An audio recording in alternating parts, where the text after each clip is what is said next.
Bonjour à tous et bienvenue pour cet épisode numéro 324 du Basket Lab, le laboratoire du jeu. Et aujourd'hui, c'est le 16e numéro de la syllabe, notre top 100 joueurs NBA participatif avec plein de membres de médias différents. Aujourd'hui, c'est Benjamin de QI Basket qui se joint à nous pour l'exercice.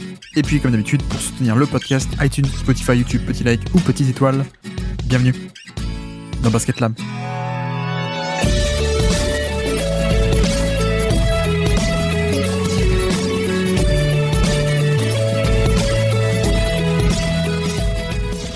Et donc, on se retrouve pour un nouveau numéro de la syllabe, le top 100 des joueurs NBA du Basket Lab. Mais en fait, pas que du Basket Lab, surtout même pas que du Basket Lab, top 100 participatif. Et aujourd'hui, on reçoit encore un nouveau membre d'un autre média NBA français, du paysage NBA français. C'est quelqu'un aujourd'hui qui se demande comment est-ce qu'un attaquant tel que Karl Anthony Towns va aller avec son coach Thibodeau. Aujourd'hui, c'est Benjamin de QI Basket. Comment ça va, Benjamin ? Salut Guillaume, ça va très bien. Ouais, ça fait quelques jours maintenant qu'on analyse en fond en large et en fond comment Kat va s'intégrer à New York. Mais bon, c'est des bonnes questions à se poser parce qu'il y a quelques années, c'était pas ce genre de questions qu'on se posait à New York. Hein.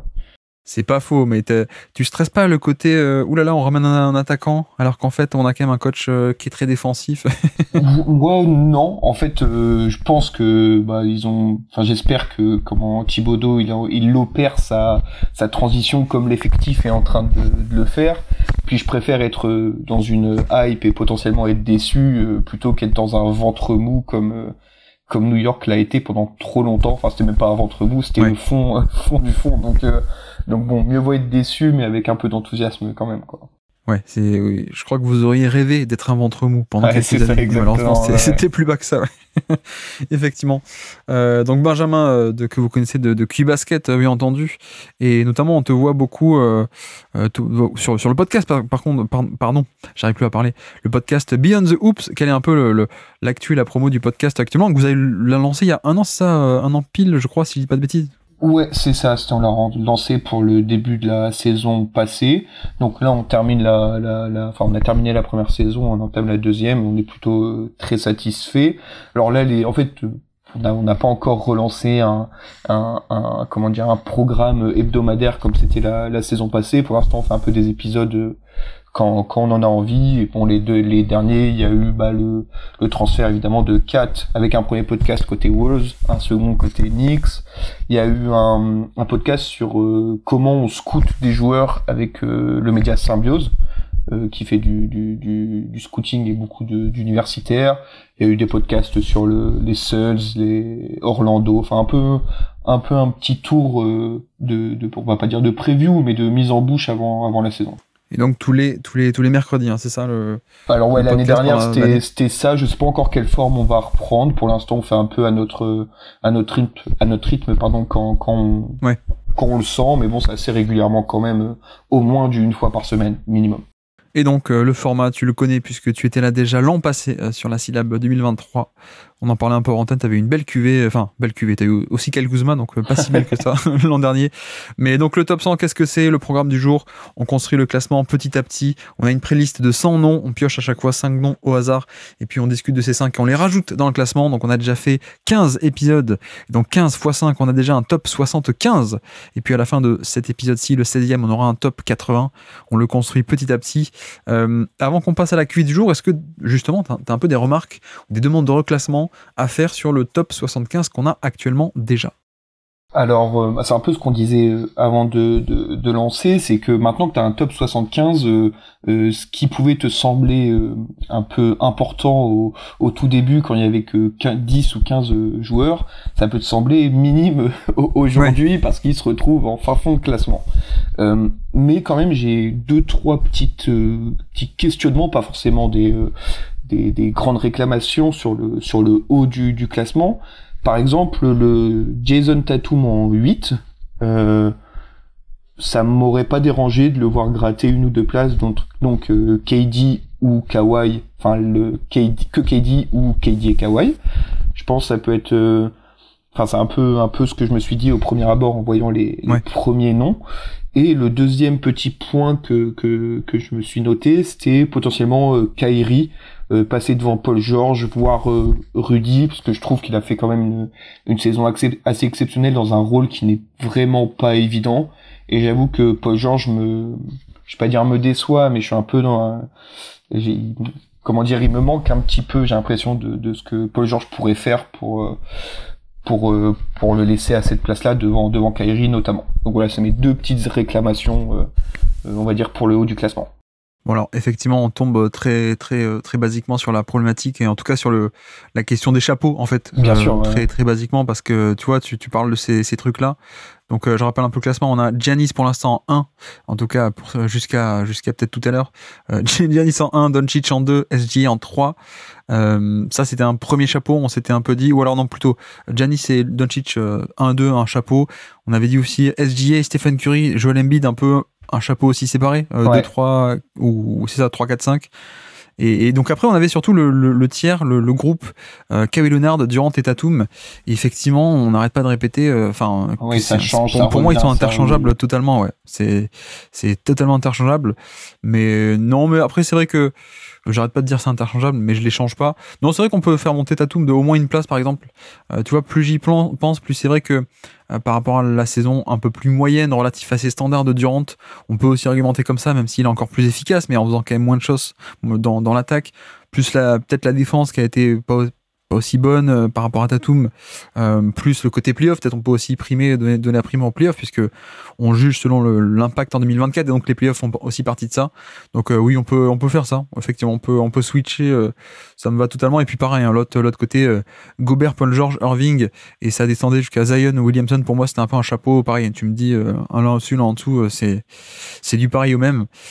Et sur la fin de classement, est-ce que je me permets de te questionner alors, on a des mecs qui vont être virés, du genre Wendell Carter Jr., DeAndre Ayton, Tyus Jones, des mecs comme ça où quand on a étudié, on se dit ah ouais, finalement il y a pas grand chose, et donc peut-être que si on rajoute des gens, peut-être que eux ils vont virer du top 100 au final. On peut faire la transition vers le best of the rest. Je t'ai envoyé le best of the rest. Est-ce qu'il y a des noms que toi tu te dis finalement eux ils pourraient largement intégrer ce top 100, donc des noms que j'ai pas mis sur la playlist à la base. Je rappelle, il y a déjà des gens qui ont fait des plaidoyers pour des Malik Monk, pour des Zubac, pour des Norman Powell, pour des Colin Sexton, PJ Washington aussi je crois. Est-ce que toi tu as des noms aussi, soit ceux-là soit d'autres, qui te viennent un peu en tête? Alors moi, il y en a deux qui m'intéressent vraiment.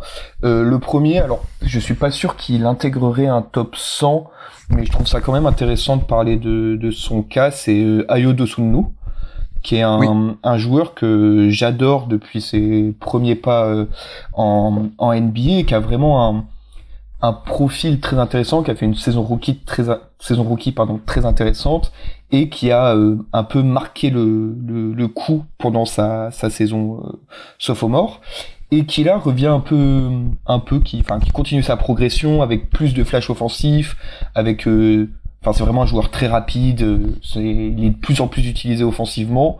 C'est pas du tout un joueur qui a encore la création qu'on demanderait à un meneur, mais je trouve que ça continue à progresser. C'est un très très gros driver. Il est au-dessus des 40% pour la première fois à 3 points. Enfin, ça commence à faire pas mal de petits points qui peuvent lui promettre un bel avenir. Alors, je pense que c'est encore un peu léger pour intégrer le top 100, mais sur un malentendu... Oui, c'est effectivement le principe du 3&D qui est enfin le 3, en fait. Voilà, c'est ça. Le défenseur avait toujours été hyper intéressant, et d'ailleurs je crois qu'il y a une saison, je sais plus laquelle, 2023 je crois, où il commence l'année titulaire carrément devant Caruso, tellement Billy Donovan aime bien sa défense. Donc la défense était toujours là, mais en effet non seulement il y a 40% à 3 points, mais en plus le volume a doublé, le minutage est celui d'un titulaire, 29 minutes par match. Donc pour te dire, lui il était dans ma liste, dans ma pré-liste, mais quand je l'ai fait à l'époque, au tout début, quand il y avait 115, 117 noms, je sais plus exactement, et donc j'ai dû couper à 100. Donc mais voilà, il était un peu dans l'antichambre si on peut dire.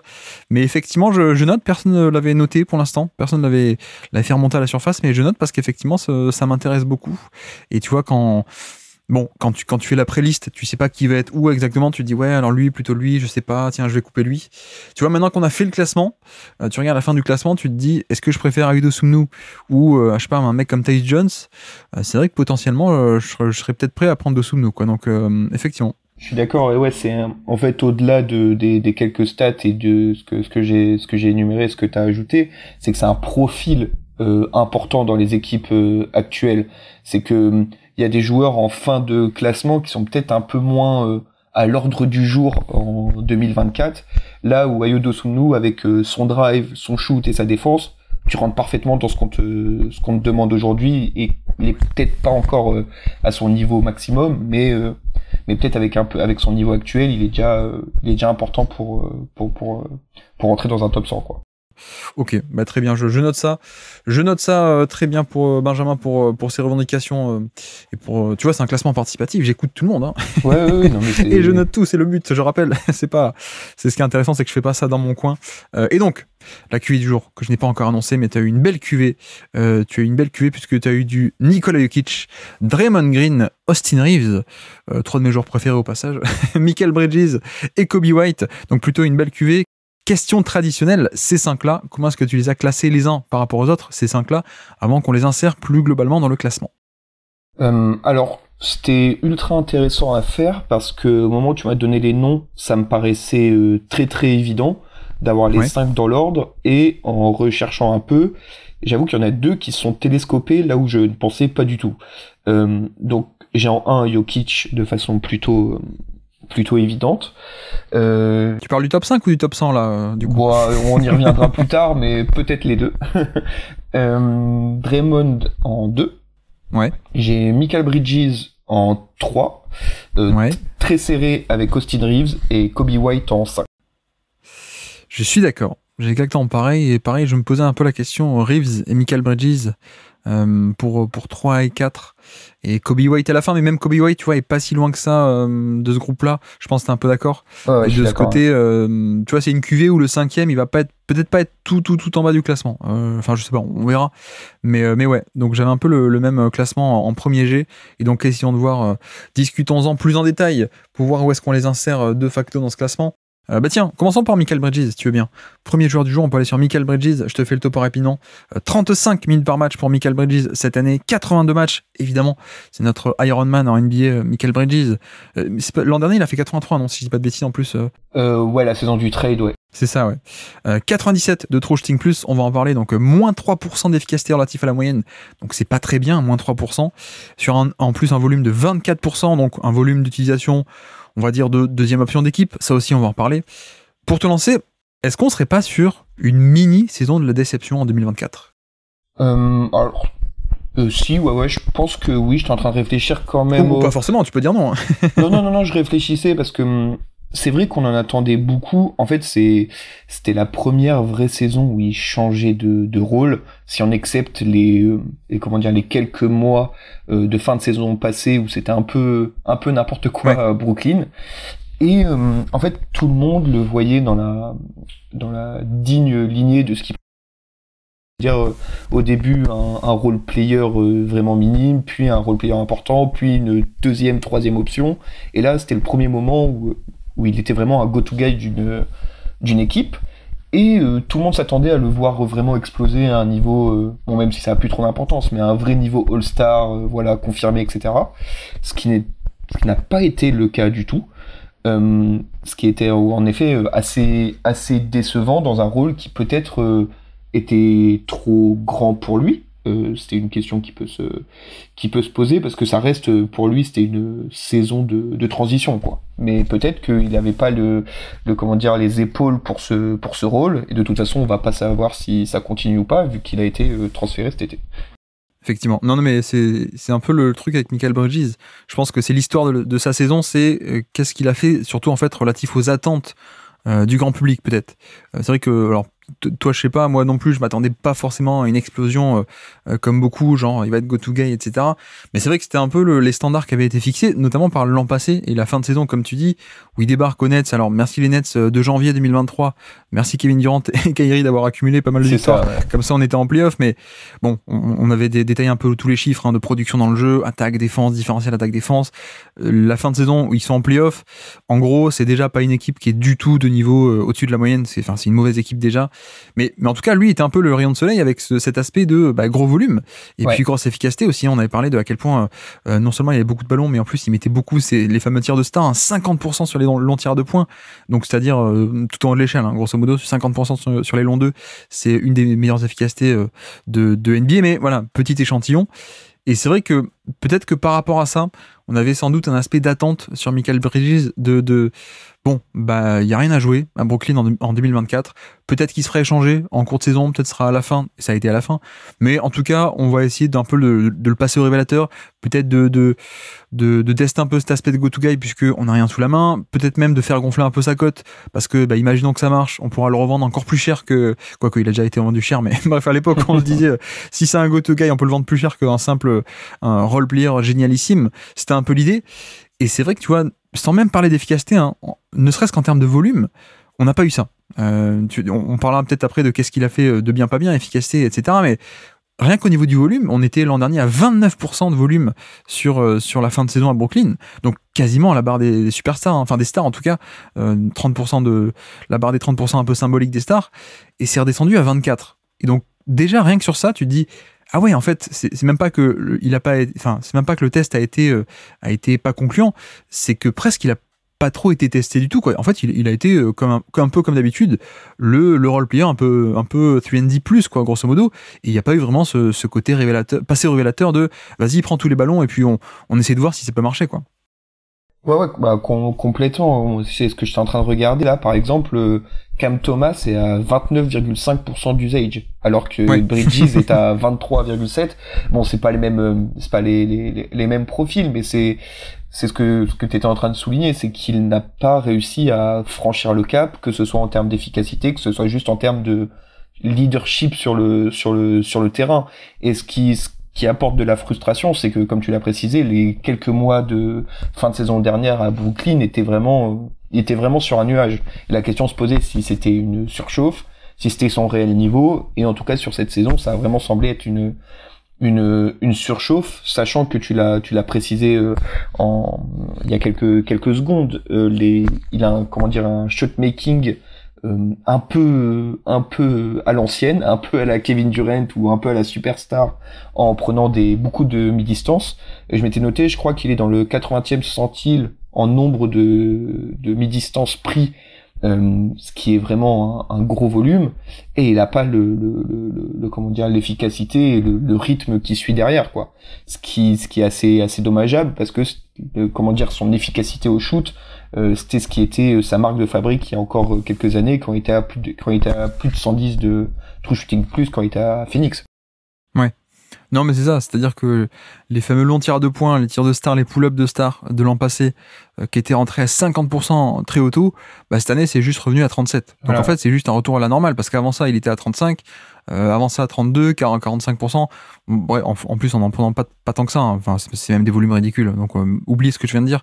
Mais grosso modo on est revenu à une zone un peu plus normale et un peu plus attendue chez lui, c'est-à-dire grosso modo un peu la moyenne, quoi, mais pas la surchauffe d'avant, quoi.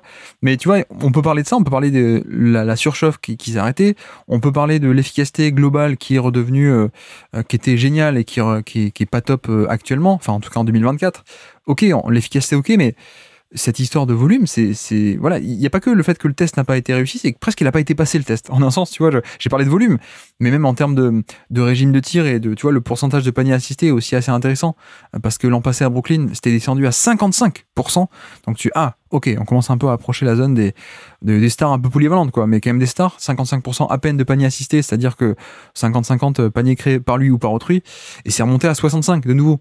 Et en un sens aussi, tu vois, il y a un peu ce côté déception par rapport à cette année, mais déception qui sont basées sur une trentaine de matchs de l'an passé, quoi, après le trade. Et à quel point est-ce que c'est logique, à quel point est-ce que c'est cohérent, parce que tu vois, si on met un peu entre parenthèses cette année-là, cette fin de saison-là, 2023 aux Nets, en fait, tu prends le début de carrière, tu oublies 2023 et tu prends 2024, en fait, on est sur une progression et sur des standards qui petit à petit augmentent, quoi. Tu vois, en termes de volume, en termes de pourcentage de paniers assistés. Si t'enlèves un peu l'anomalie 2023, ouais, ça semble cohérent en fait. Donc, et d'un coup, tu te dis pas c'est une déception. Tu te dis, ah ouais, c'est un mec qui petit à petit prend du volume lentement, mais sûrement qui prend de plus en plus un peu de volume, un peu de tir, etc.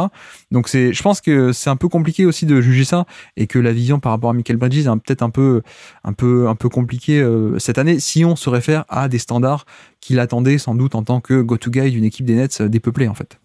Ouais, c'est vrai que en fait, les quelques mois de la saison passée sont tellement spéciaux, ils sont tellement bizarres. Comme tu l'as précisé, ça intervient à un moment où Kyrie et KD, malgré leur départ, avaient quand même engrangé de bons résultats, puisque ils étaient 3e ou 4e de conférence. Enfin, ça tournait plutôt pas mal. Et ils se retrouvent là-dedans un peu. J'ai l'impression que personne ne savait trop ce qui allait arriver par trade, etc. Donc il n'y avait pas de plan de jeu défini. Donc on se dit bon bah Michael Bridges qui fait que de grandir depuis son arrivée en NBA, on lui donne un peu les clés du camion par défaut. Et comme par hasard ça marche à peu près bien. Donc tu te questionnes. Et je pense qu'il y a eu une remise en question pendant l'été où il y a déjà eu pas mal de rumeurs de trade.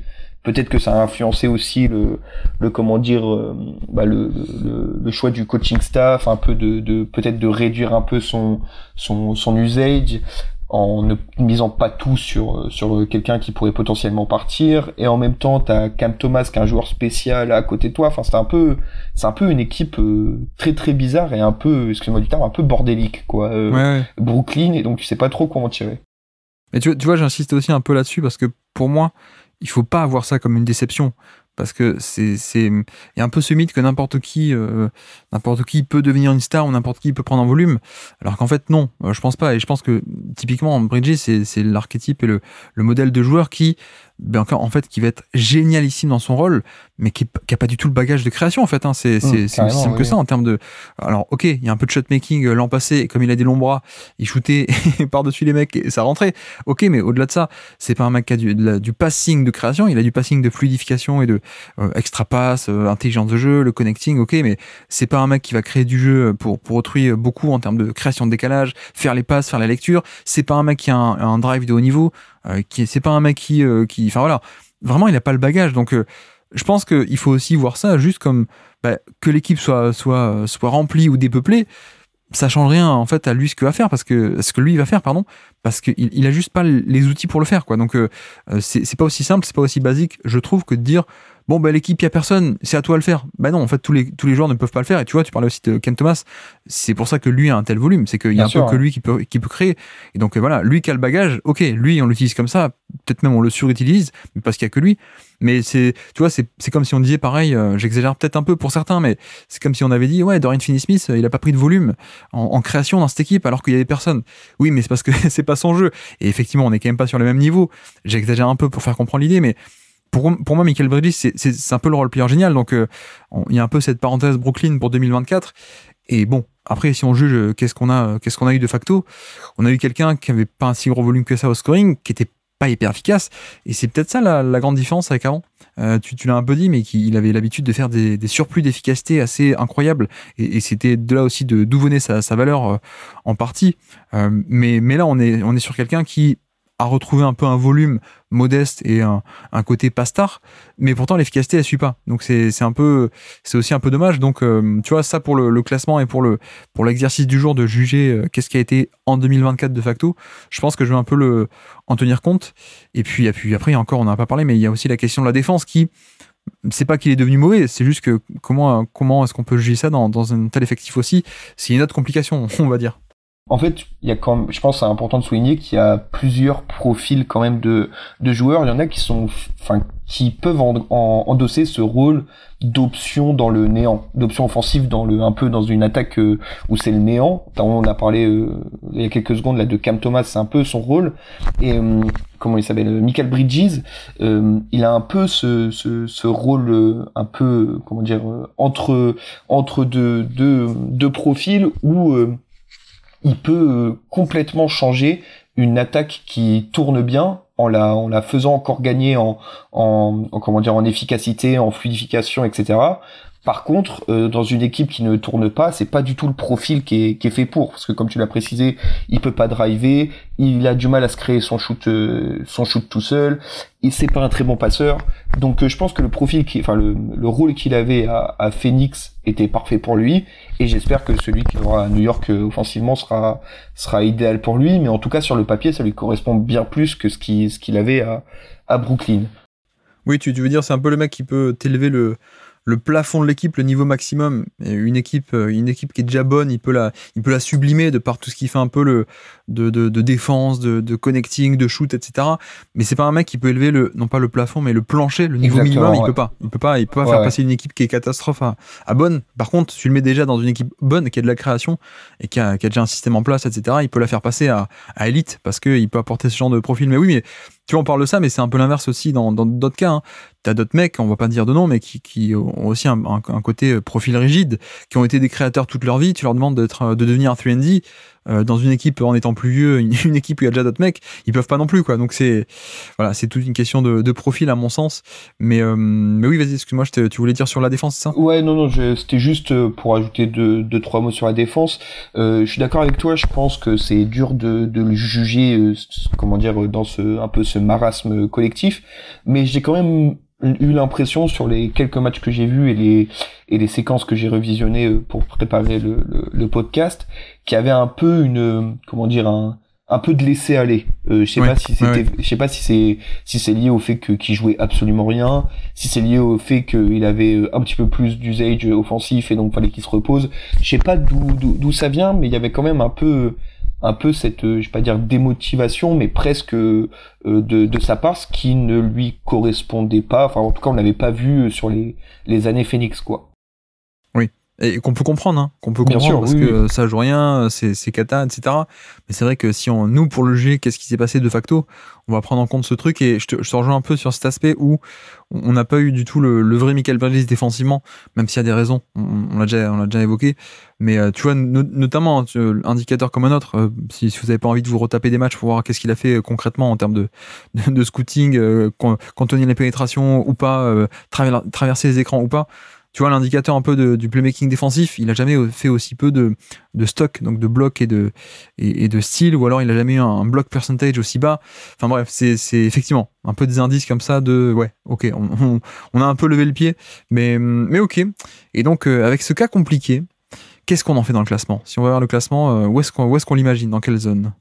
Alors, moi, je le vois bien juste derrière Scottie Barnes, donc en 43. Ouais. Parce que je pense que c'est un peu... Alors, Scottie Barnes a peut-être un peu plus de création que Bridges, mais je le vois bien dans ses profils de joueurs qui essayent de se débrouiller un peu dans des équipes qui jouent pas grand-chose, avec encore pas mal d'améliorations à faire, que ce soit sur l'efficacité, sur le playmaking, sur la création pour soi-même. Donc moi, je le sentais bien par là. Alors j'essaie de regarder un peu, mais je pense que c'est ce qui lui correspond le mieux. Donc on a du Julius Randle qui est par là, 40, Bradley Beal 41, Scottie Barnes 42, on a aussi Franz Wagner et Alperen Sengun qui sont un peu au-dessus également, donc c'est un peu un groupe de créateurs, j'ai pas envie de dire secondaires parce que ça c'est après, mais de créateurs à plutôt bon volume, pas hyper efficace, mais c'est quand même de la création. J'avoue que j'étais plus bas que ce groupe-là. En tout cas, moi c'est là que j'aurais mis le vrai Michael Bridges. En un sens, tu vois, le Michael Bridges de Phoenix, je l'aurais mis là, voire même peut-être un peu au-dessus de certains. Mais tu vois, par rapport à ça, c'est quand même des mecs qui ont de la création. Tu vois, Scottie Barnes, c'est quand même de la création, quoi, de offensive, qu'on n'a pas chez Michael Bridges. J'avais un autre point de repère, moi, qui était, tu vois, on a KCP et Jaden McDaniels, 46-47. Donc on n'est pas loin en dessous, mais pour moi, c'était un point à pas dépasser. Je sais pas ce que tu en penses, parce que il y avait un peu cet aspect ils ont quand même fait des saisons un peu d'élite défensivement, en plus KCP avec l'attaque en plus. La version 2024 de Michael Bridges m'a pas vraiment impressionné, donc je suis pas sûr de le mettre au-dessus de ces mecs-là, quoi. Ouais, bah c'est pas, de toute façon c'est pas très très très très loin, il y a 4-5 places d'écart. Je comprends je comprends tout à fait. Après, c'est vrai que moi, malgré le manque d'efficacité, enfin tout ce qu'on a dit, le manque de création pour autrui, etc., j'ai quand même pas mal comment dire, je note, enfin, je valorise pas mal le fait quand même d'être ce créateur. Comment dire, principal ou secondaire, là où par exemple je voyais McDaniels et KCP notamment ne le sont pas du tout. C'est vrai. C'est pour ça que je l'ai augmenté, parce que c'est toujours ce truc que enfin, il y a des shoots, faut que quelqu'un les prenne à un moment, quoi. Même s'ils sont mal embarqués, même s'ils sont dans des mauvaises possessions, faut les prendre. Et Michael Bridges, en tout cas l'année passée, c'était le joueur un peu à se sacrifier pour prendre ses tirs, comme Cam Thomas, ou comme juste au-dessus, par exemple, des Julius Randle ou ce genre de joueurs. C'est pour ça que je l'avais pensé là, mais après, moi, ça me va totalement d'être autour de McDaniels, KCP, parce que c'est vrai que sur la saison passée, ils ont été beaucoup plus valuable pour leur équipe que Michael Bridges. Parce qu'après, tu vois, si on va chercher les autres ailiers ou 3&D, on va quand même taper plus bas. Sur tout ce qui est Keegan Murray 58, Jabari Smith 60. Ça fait très bas, ouais, quand même. Ça fait très bas. Non, mais ouais, mais j'avais quand même tapé trop bas. Tu vois, je me posais la question par rapport à eux, mais non, j'avais quand même tapé trop bas. Non, mais alors, mettons-le zone KCP, McDaniels, alors, peut-être. Ouais, entre KCP et Banchero, c'est bien, ouais. Ouais. C'est compliqué parce qu'il y a un tel écart entre la zone KCP et puis la zone des autres ailiers que on aurait l'impression de le pénaliser, mais beaucoup trop de le fait de faire descendre de 20 places, quoi, grosso modo. Mais ok, bah mettons-le là. Et donc petit quiz pour finir. Est-ce que tu te souvenais de ceci?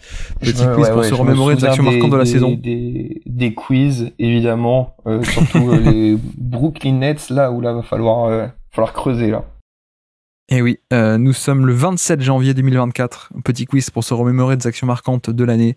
27 janvier, c'est un contre sur une tentative de dunk de Cam Whitmore.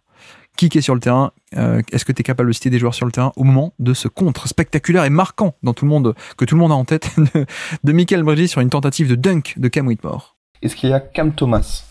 Cam Thomas, oui, tout à fait. Ok. Nick Claxton? Oui. Ok. Est-ce qu'il y a Cam Johnson?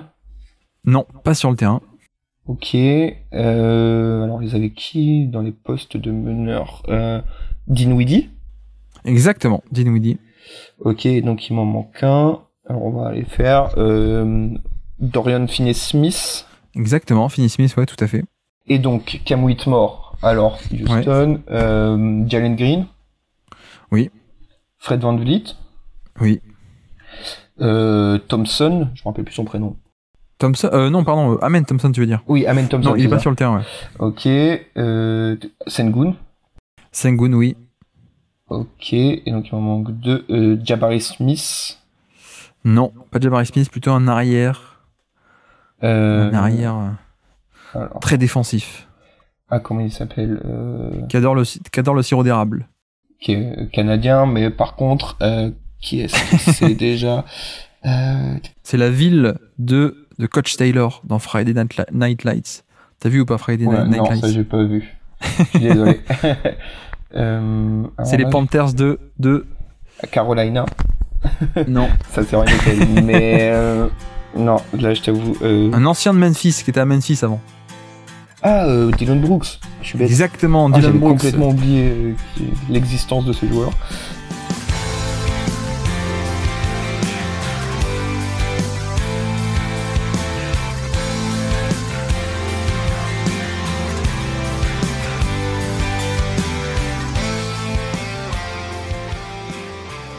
Et donc on peut enchaîner avec notre deuxième joueur du jour, on peut aller sur Austin Reeves si tu veux bien, comme ça on peut enchaîner les cas, vu qu'on se posait un peu la question avec ces deux. Austin Reeves, 32 minutes par match, 82 matchs cette année chez les Lakers, 106 de true shooting plus, donc plus 6%, plan 6 par rapport à 100, plus 6% d'efficacité relative à la moyenne, c'est très bien sur un usage, mine de rien, de 20%, un usage plus modeste, on va en parler. Mais c'est vrai que pour te lancer, tu vois, paradoxalement, c'est peut-être sa plus grosse année en NBA. Mais est-ce qu'on serait pas un peu sur une déception vis-à-vis de certaines titularisations ou non-titularisations?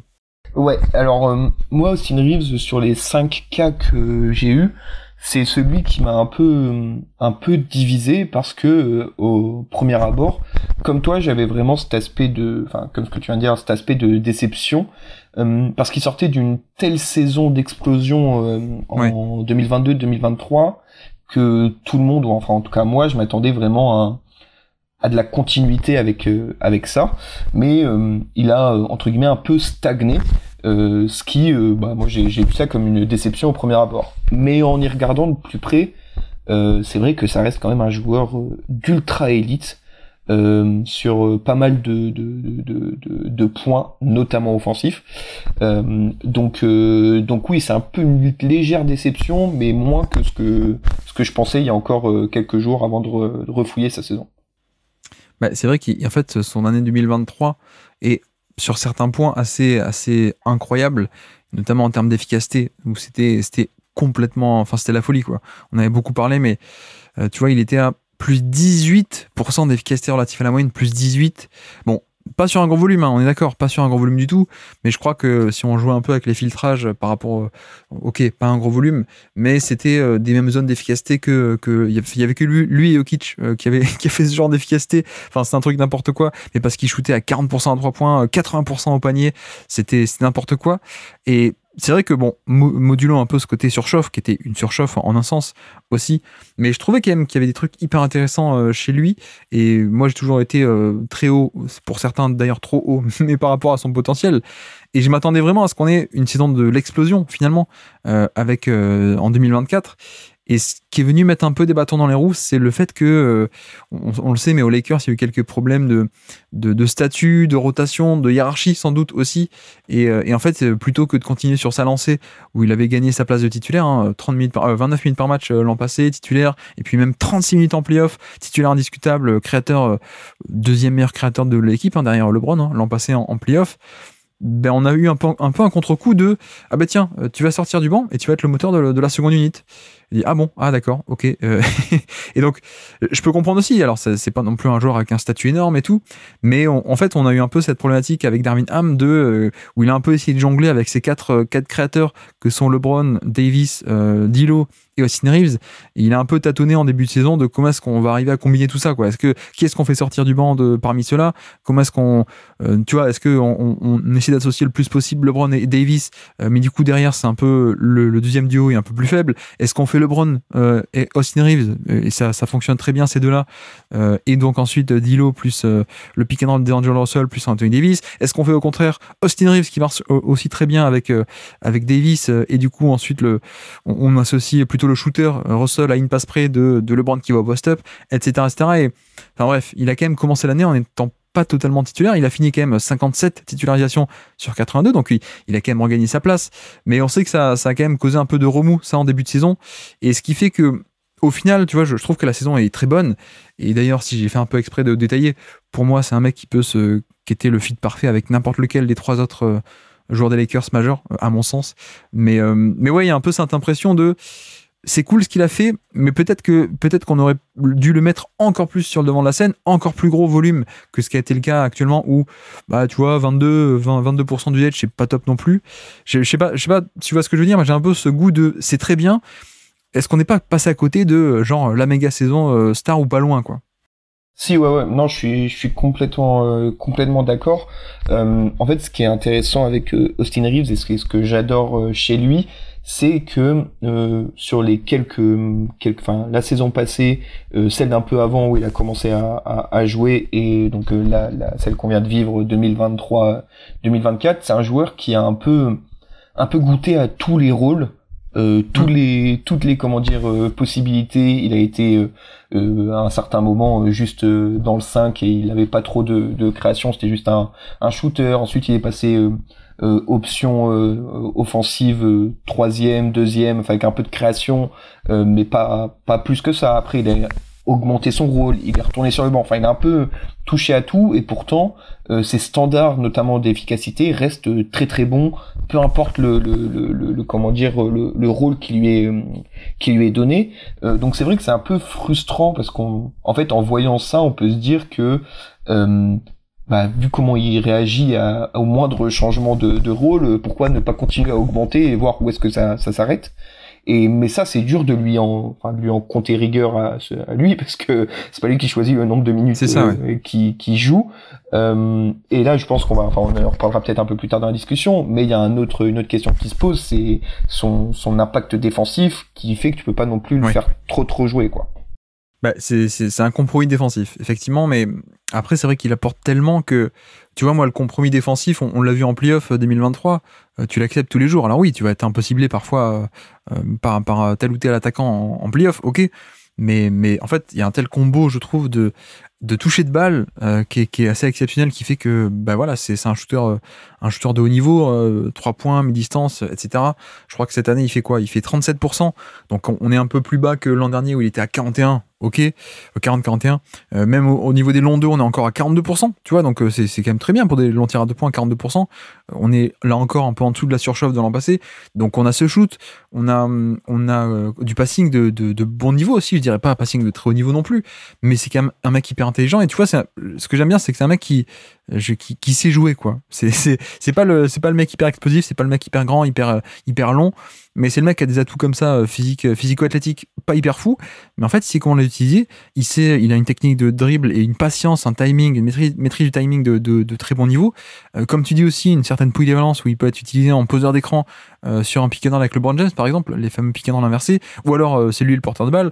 Il peut aussi être un porteur de balle avec Davis. Enfin, il peut un peu tout faire. Peut-être sa faiblesse, c'est qu'il peut pas aller au panier avec une très grande fréquence, et encore, même là, en fait, il compense parce que ce qu'il n'a pas en drive pur et de, je vais très vite aller jusqu'au panier en drive classique, il fait tu sais, les fameux, sur pick and roll, il met son défenseur in jail, tu sais, donc il ralentit, il le garde dans son dos, et puis il a un truc où il est excellentissime aussi, c'est quand je dis savoir jouer, c'est la provocation de faute. Tu vois, ce côté, les feintes, les pump fakes, etc. Donc ça compense pas mal. Et ouais, on va dire que de facto, on a eu moins que ce qu'on aurait pu. Donc il faudra le prendre en compte dans le classement. Ce côté très bon, encore très bon, très efficace partout, très bon passing, mais sur un volume qui, mine de rien, reste encore, je vais pas dire mineur, mais en tout cas pas majeur. Ouais. En fait, son côté un peu, sans être négatif, un peu follant, un peu, comment dire, pas du tout composé athlétiquement comme le sont la plupart des joueurs NBA, il le compense par son intelligence de jeu, donc comme tu as dit, pour provoquer les fautes, dans ses déplacements, parce qu'il y a pas mal de situations où tu l'attends en porteur de balle et il délaisse la balle et il peut faire quelques systèmes, et comme c'est un excellent shooter à 3 points, il se retrouve dans ces situations. Enfin, tous ces points-là qu'il arrive à avoir grâce à son intelligence de jeu, c'est assez exceptionnel. Mais il le paye de l'autre côté du terrain, parce que là, pour le coup, le physique, c'est un peu plus important, quoi. Ouais, et puis tu vois, c'est pareil, vu que c'est un mec qui va te coûter un peu des points en défense, quoique, alors, moi, je trouve qu'il est pas non plus perdu en défense off-ball, mais tu vois, une rotation au panier, même s'il l'a fait, il peut pas l'affecter, quoi, grosso modo. Et puis, il peut se faire cibler on-ball aussi. Tu parlais de ça, notamment le fait que tu peux le cibler au post-up, tu peux le cibler sur drive, etc. Mais en fait, c'est parce qu'il présente ce genre de compromis que si tu l'as sur le terrain mais sans l'utiliser en attaque, je veux dire, c'est quand même dommage, quoi, parce que t'acceptes le compromis pour un certain nombre de positions défensives, mais parce que de l'autre côté, faut lui donner les ballons et que ça vaille le coup.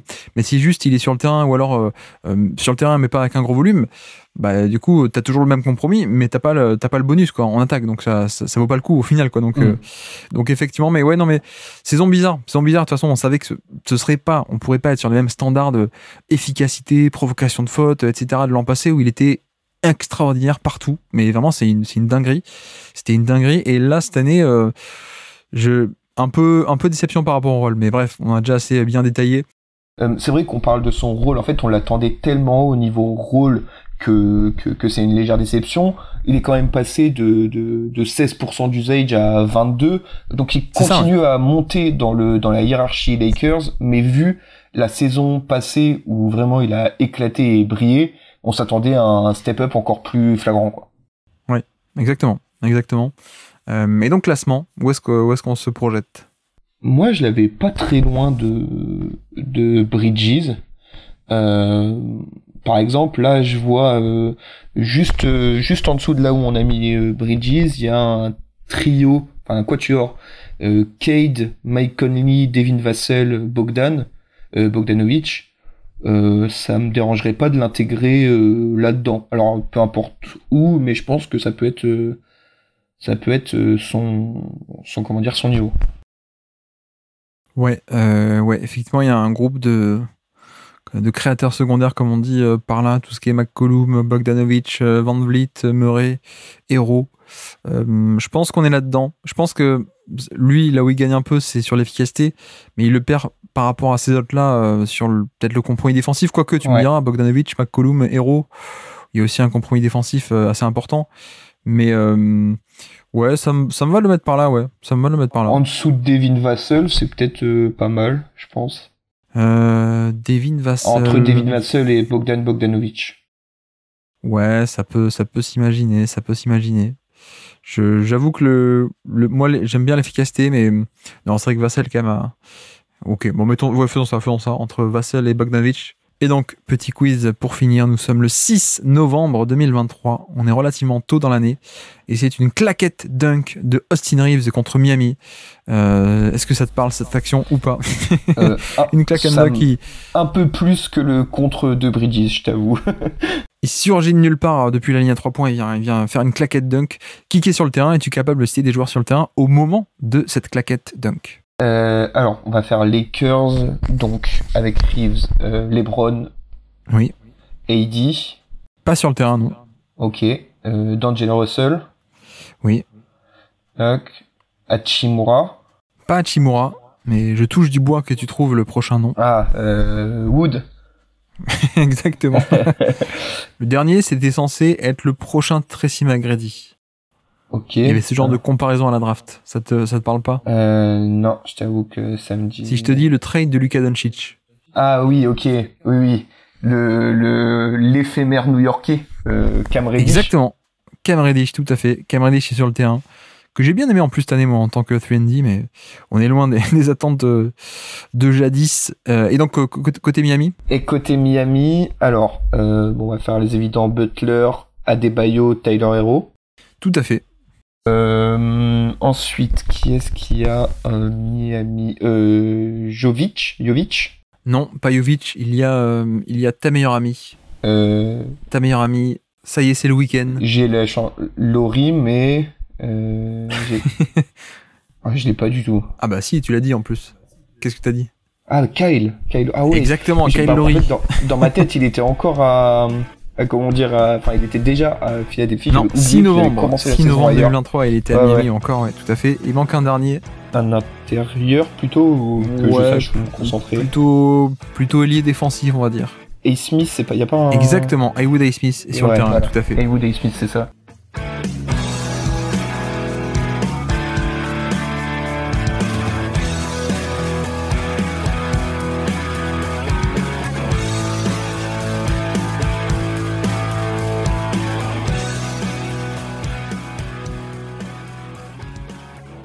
Et donc on peut avancer avec notre troisième joueur du jour, on peut aller sur Kobe White.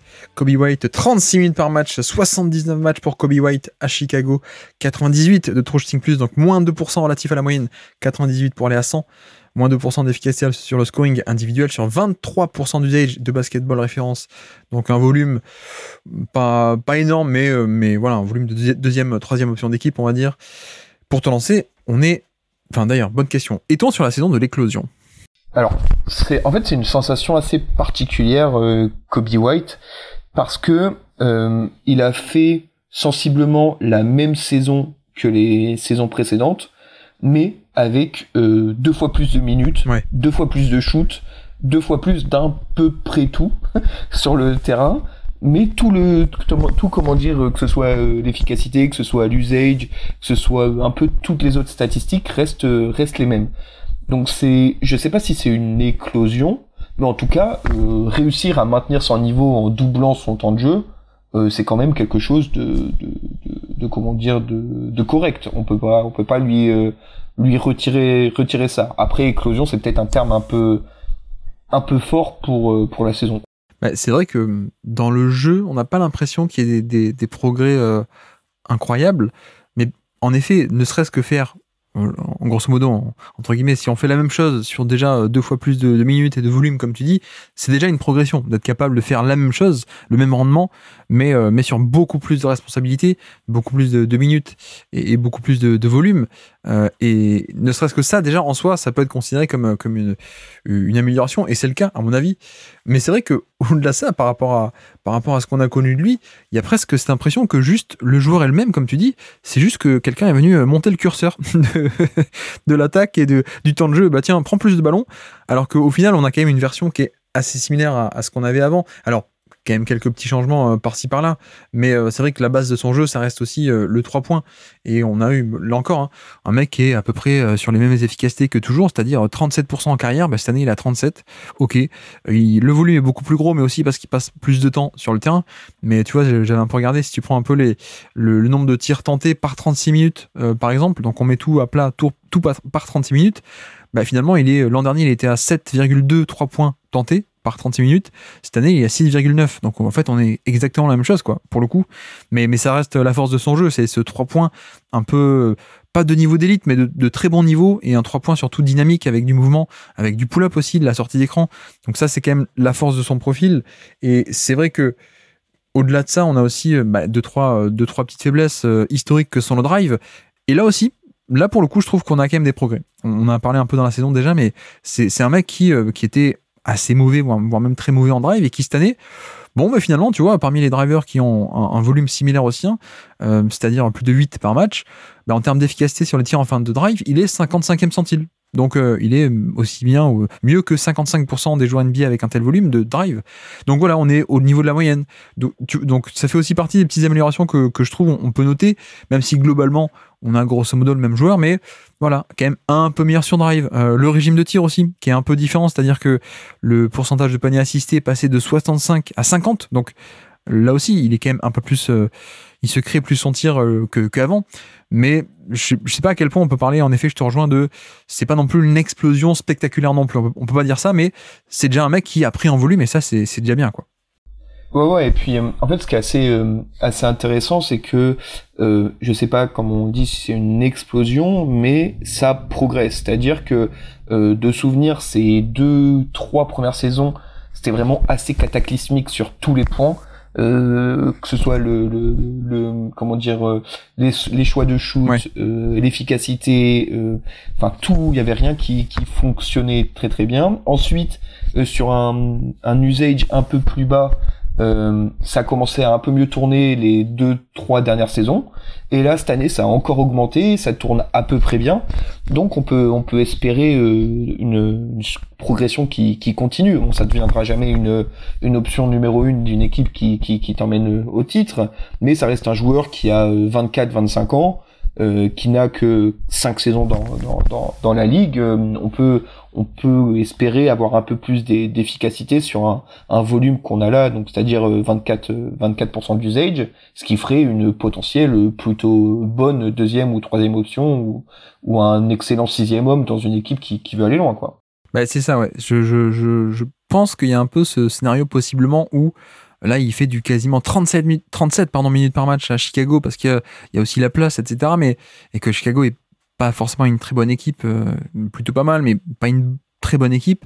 Je me demande à quel point ce style de jeu et ce profil de Kobe White, c'est pas un mec qui peut aider une excellente équipe, mais peut-être dans un rôle un peu plus mineur, quoi, au final. Et tu vois, c'est aussi dans ce sens où on a noté des petits progrès par-ci par-là, un peu sur le drive, le volume qui a augmenté, donc ça c'est bien. Le côté, il se crée plus son tir qu'avant en termes de pourcentage de paniers assistés versus non assistés. Ok. Après, c'est vrai qu'il reste un peu des 2-3 faiblesses un peu, je vais pas dire majeures, mais bah tu vois, en termes de création pure, on reste un peu limité. Et encore cette année encore, je veux dire, tu vois, cette année en termes d'isolation, une par match, à peine une isolation par match, donc un seul vrai 1 contre 1 par match joué cette année, avec une efficacité qui est 0,82 points par possession. Le chiffre, on s'en fiche, mais c'est dans le 31e centile en NBA. À peine 31e centile, donc on est quand même largement en dessous de la moyenne en termes de création pure de scoring. Et l'autre côté aussi, on l'a pas trop abordé, mais c'est le passing. Et là encore, oui, ok, il a augmenté à 5 passes par match, mais parce qu'en fait, il a doublé son temps de jeu, et donc oui, il passe de 3 à 5. Mais là encore, je pense que c'est aussi un plafond par rapport à son profil, c'est que c'est un passeur pas mal, qui maîtrise un peu les basiques, en plus il a cette chance d'avoir un jeu assez dynamique en termes de scoreur, donc ça peut créer des opportunités. Mais c'est vrai que ça n'a jamais été un top passeur, ça n'a jamais été un mec qui fait des lectures avancées. Et tu vois, c'est un peu là-dessus où je trouve que ça peut être, ça a été une saison de très haute facture, mais je le mettrais peut-être pas à la hauteur de certains parce que le côté création pure n'était peut-être pas là pour le scoring, et puis le passing non plus. Je sais pas ce que tu penses du passing, mais c'est pas du passing avec une telle plus-value à mon sens. Oui, non, je suis totalement d'accord. C'est assez limité, et c'est vrai que la quantité est plutôt due à comme on l'a dit, à son augmentation de temps de jeu, qui est notamment liée à la blessure de Zach LaVine, que comment dire, une amélioration personnelle de son côté, parce que juste sur les stats primaires, rien que l'assist usage, ça a pas augmenté. Enfin, il y a pas mal de choses qui n'ont pas augmenté. C'est comme on l'a dit, en fait, c'est que la quantité a augmenté parce que le temps de jeu a augmenté. Donc je te rejoins là-dessus qu'il a pas beaucoup progressé là-dessus. Après, il y a quand même une nuance à apporter sur le fait que il est quand même dans une équipe lui aussi dysfonctionnelle. Donc c'est vrai que le coach est un peu perdu. Il a un effectif qui a pas mal bougé, qui n'a jamais vraiment trop visé quelque chose. Il était à côté de joueurs comme notamment DeMar DeRozan, qui est assez c'est un joueur à un profil particulier. Enfin voilà, il est aussi dans des circonstances plutôt atténuantes, notamment pour son passing. À voir si dans les saisons à venir, que ce soit à Chicago ou ailleurs, il y a des améliorations collectives qui pourraient lui permettre de se développer. Oui, mais tu vois, ce que j'aime bien, c'est que pourquoi est-ce qu'il a joué autant à côté de comme tu dis, DeRozan, Vucevic, etc. Bah, c'est le shoot en fait, hein. Et c'est cette capacité d'être une vraie menace de shoot off-ball quand t'as DeRozan qui va créer, quand t'as Vucevic qui va prendre beaucoup plus de ballons qu'il ne devrait, enfin bref, quand t'as plein de mecs autour de lui, finalement il a aussi un gros temps de jeu parce qu'il peut jouer off-ball. Donc ça c'est aussi mine de rien, tu vois, en termes de valeur, c'est quand même pas mal d'avoir un mec qui peut opérer avec la balle, même si pas génial, mais aussi surtout off-ball. Moi j'aime pas mal ça. Et puis l'autre côté, c'est que la défense, tu vois, pour moi, c'est quand même un bon signe pour. Bon, je sais que tout le monde n'est pas fan de Billy Donovan. Moi, je l'aime bien. Pardon les fans de Chicago, mais non, mais c'est quand même un coach assez typé défensif, mine de rien. Au moins, vous pourrez m'accorder ça. Et en un sens, je trouve ça assez intéressant de voir que pour un coach défensif, il est viable et il peut jouer 36 minutes par match. Tu vois, c'est un indicateur assez fort pour moi que c'est pas la cata non plus comme ça a pu être au tout début. Donc là aussi, je pense qu'on parlait un peu de progrès. Là, pour moi, il y a eu de bons progrès en termes de niveau d'effort, en termes de défense on-ball, en termes de voilà, ce sera jamais génial. C'est juste qu'avant, ça pouvait être assez cata par moment à ses tout débuts, ce qui est pas non plus anormal. Mais là aussi, on a eu de bons progrès. Le seul truc qui est un peu dommage, c'est que je pense que les gens s'en rendent pas compte, mais c'est un mec qui est très grand, Coby White. Il fait 6'5", 6'6" de taille. C'est pour ça que moi je l'aimais beaucoup à l'époque de la fac, je l'avais scouté et j'aimais beaucoup son profil. Mais le problème, c'est qu'il fait 6'5", donc une taille de très grand meneur ou de petit arrière, mais il a des bras de T-Rex en fait. Il a une envergure de bras assez négative. Donc tu vois, en défense, quand on répète, enfin là, on en parlait depuis la draft, mais en défense, il joue beaucoup plus petit que ce qu'il n'est parce qu'il n'a pas du tout les bras qui vont avec. C'est vrai qu'il est pas. On a une mauvaise vision de lui sur son physique, parce que c'est vrai il joue beaucoup sur les deux postes en fait. C'est ça. Il est pas assigné au poste de meneur, il est pas assigné au poste d'arrière. Et comme tu l'as dit, cet aspect, notamment, je parlais offensivement sur sa disponibilité off-ball et le fait qu'il n'est pas un aspirateur à ballon comme son profil pourrait le laisser croire, ça lui permet de gagner du temps de jeu qu'il a plutôt bien transposé cette année. Ouais. Et je suis en train de regarder en termes de playmaking défensif, tu sais, c'est toujours un peu lié, alors soit au QI basket, mais soit aussi au bras. Hein. Si t'as pas des bras et si t'as pas une bonne envergure de bras, en général, c'est quand même plus compliqué de faire des interceptions ou des trucs comme ça. Il est à 0,2% de block percentage et 0,8 de steal percentage. Et j'essaie de regarder, ouais, il y a même pas 15 noms qui sont aussi peu playmakers défensifs cette année en NBA. Et encore, si on met les gros volumes, hop, je remonte le critère, ouais, ils sont 3. Ils sont 3 à faire aussi peu. Bref, donc, il y a un peu cet aspect qui va le tirer vers le bas en défense ok, il fait un peu les efforts, il coulisse, mais il manque un peu ça, mais bon, bref. Passons sur la défense. Ok, bien, allons vers le classement, où est-ce qu'on imagine Coby White qui, rappelons-le, n'était pas du tout dans le top 100 l'an passé, parce que c'était un joueur assez anecdotique au final. Mais maintenant qu'il est titulaire, gros titulaire, et qu'on a décrit son profil, où est-ce qu'on l'imagine alors ? Alors c'est dans la dernière partie du classement. Maintenant, la question c'est où. Je suis en train de regarder un peu. Moi, je le vois bien, malheureusement, plutôt bas quand même. Parce que malgré le fait que tout a augmenté, il reste en dessous de la moyenne en termes d'efficacité. On a parlé de sa défense, on a parlé du fait qu'il n'ait pas trop de passing non plus. Ça reste un shooter correct, mais c'est pas non plus Austin Reeves comme on en parlait il y a quelques minutes. Donc moi, je l'ai plutôt autour du trio Anthony Simons, Aaron Naismith, Josh Hart. Donc Anthony Simons qui est autour de la 67e place. 67, ouais, c'est ça. J'avais un peu ce même point de repère, mais je trouve que Simons c'est bas en fait. Ah, c'est ce que j'étais en train de me dire, je trouve qu'il correspondait pas trop au profil et tout qu'il y avait autour. Ouais. C'est ce que j'étais en train de regarder par exemple. Mais même Jeremy Grant, hein. Il y a Jeremy Grant juste au-dessus de lui, Jaime Jaquez. Ouais, même Jeremy Grant, j'étais en train de le chercher. Ouais. Mais tu vois, moi de but en blanc, je pense que je crois que je préfère assez facilement Simons par rapport à Coby White. Après, je parle un peu dans l'absolu. Par rapport aux saisons, ça peut s'argumenter que mine de rien, Coby White avait un tel apport cette année, donc vu qu'on juge la performance, mais on est d'accord qu'il y a un peu de duel quand même entre ces deux, non ? Ah oui, carrément, oui. Mais moi, même les deux, potentiellement, ils peuvent être remontés de quelques places. Hein. Moi, je l'ai mis là parce que je trouve que les profils, alors même s'il y a quelques différences, notamment sur le passing, je pense que ça se correspondait pas mal. Mais les remontées de quelques places, notamment je vois par exemple Donte DiVincenzo autour de DiVincenzo, ce serait pas déconnant, je pense. Écoute, on peut le coller à Fernie Simons si tu veux bien. Coby White à Fernie Simons et potentiellement remonter. Alors je sais pas si on le fait aujourd'hui ou je sais pas si on le fera plus tard. Mais tu vois, j'avais un autre point de repère qui était Tyler Herro. Mais qui est 10 places au-dessus. Je sais pas ce que tu en penses un peu de ce duel Herro-Coby White. Je pense que Herro a tout de même du passing, de plus de créativité, plus de passing et plus de création de jeu à mon sens. Mais en même temps, dans les faits, je pense pas qu'il y ait un écart tant que ça quoi, entre ces deux, tu vois. Ouais, j'avoue que je regarde ce qu'il y a autour là. Ouais, après j'avoue que les profils, moi j'aime bien les profils de Jalen Johnson, Keegan Murray, etc.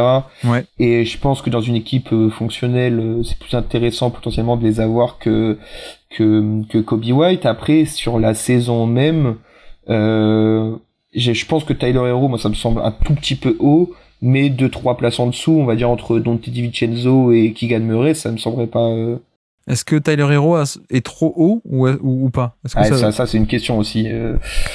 Sinon, je te propose, on peut faire un tir groupé.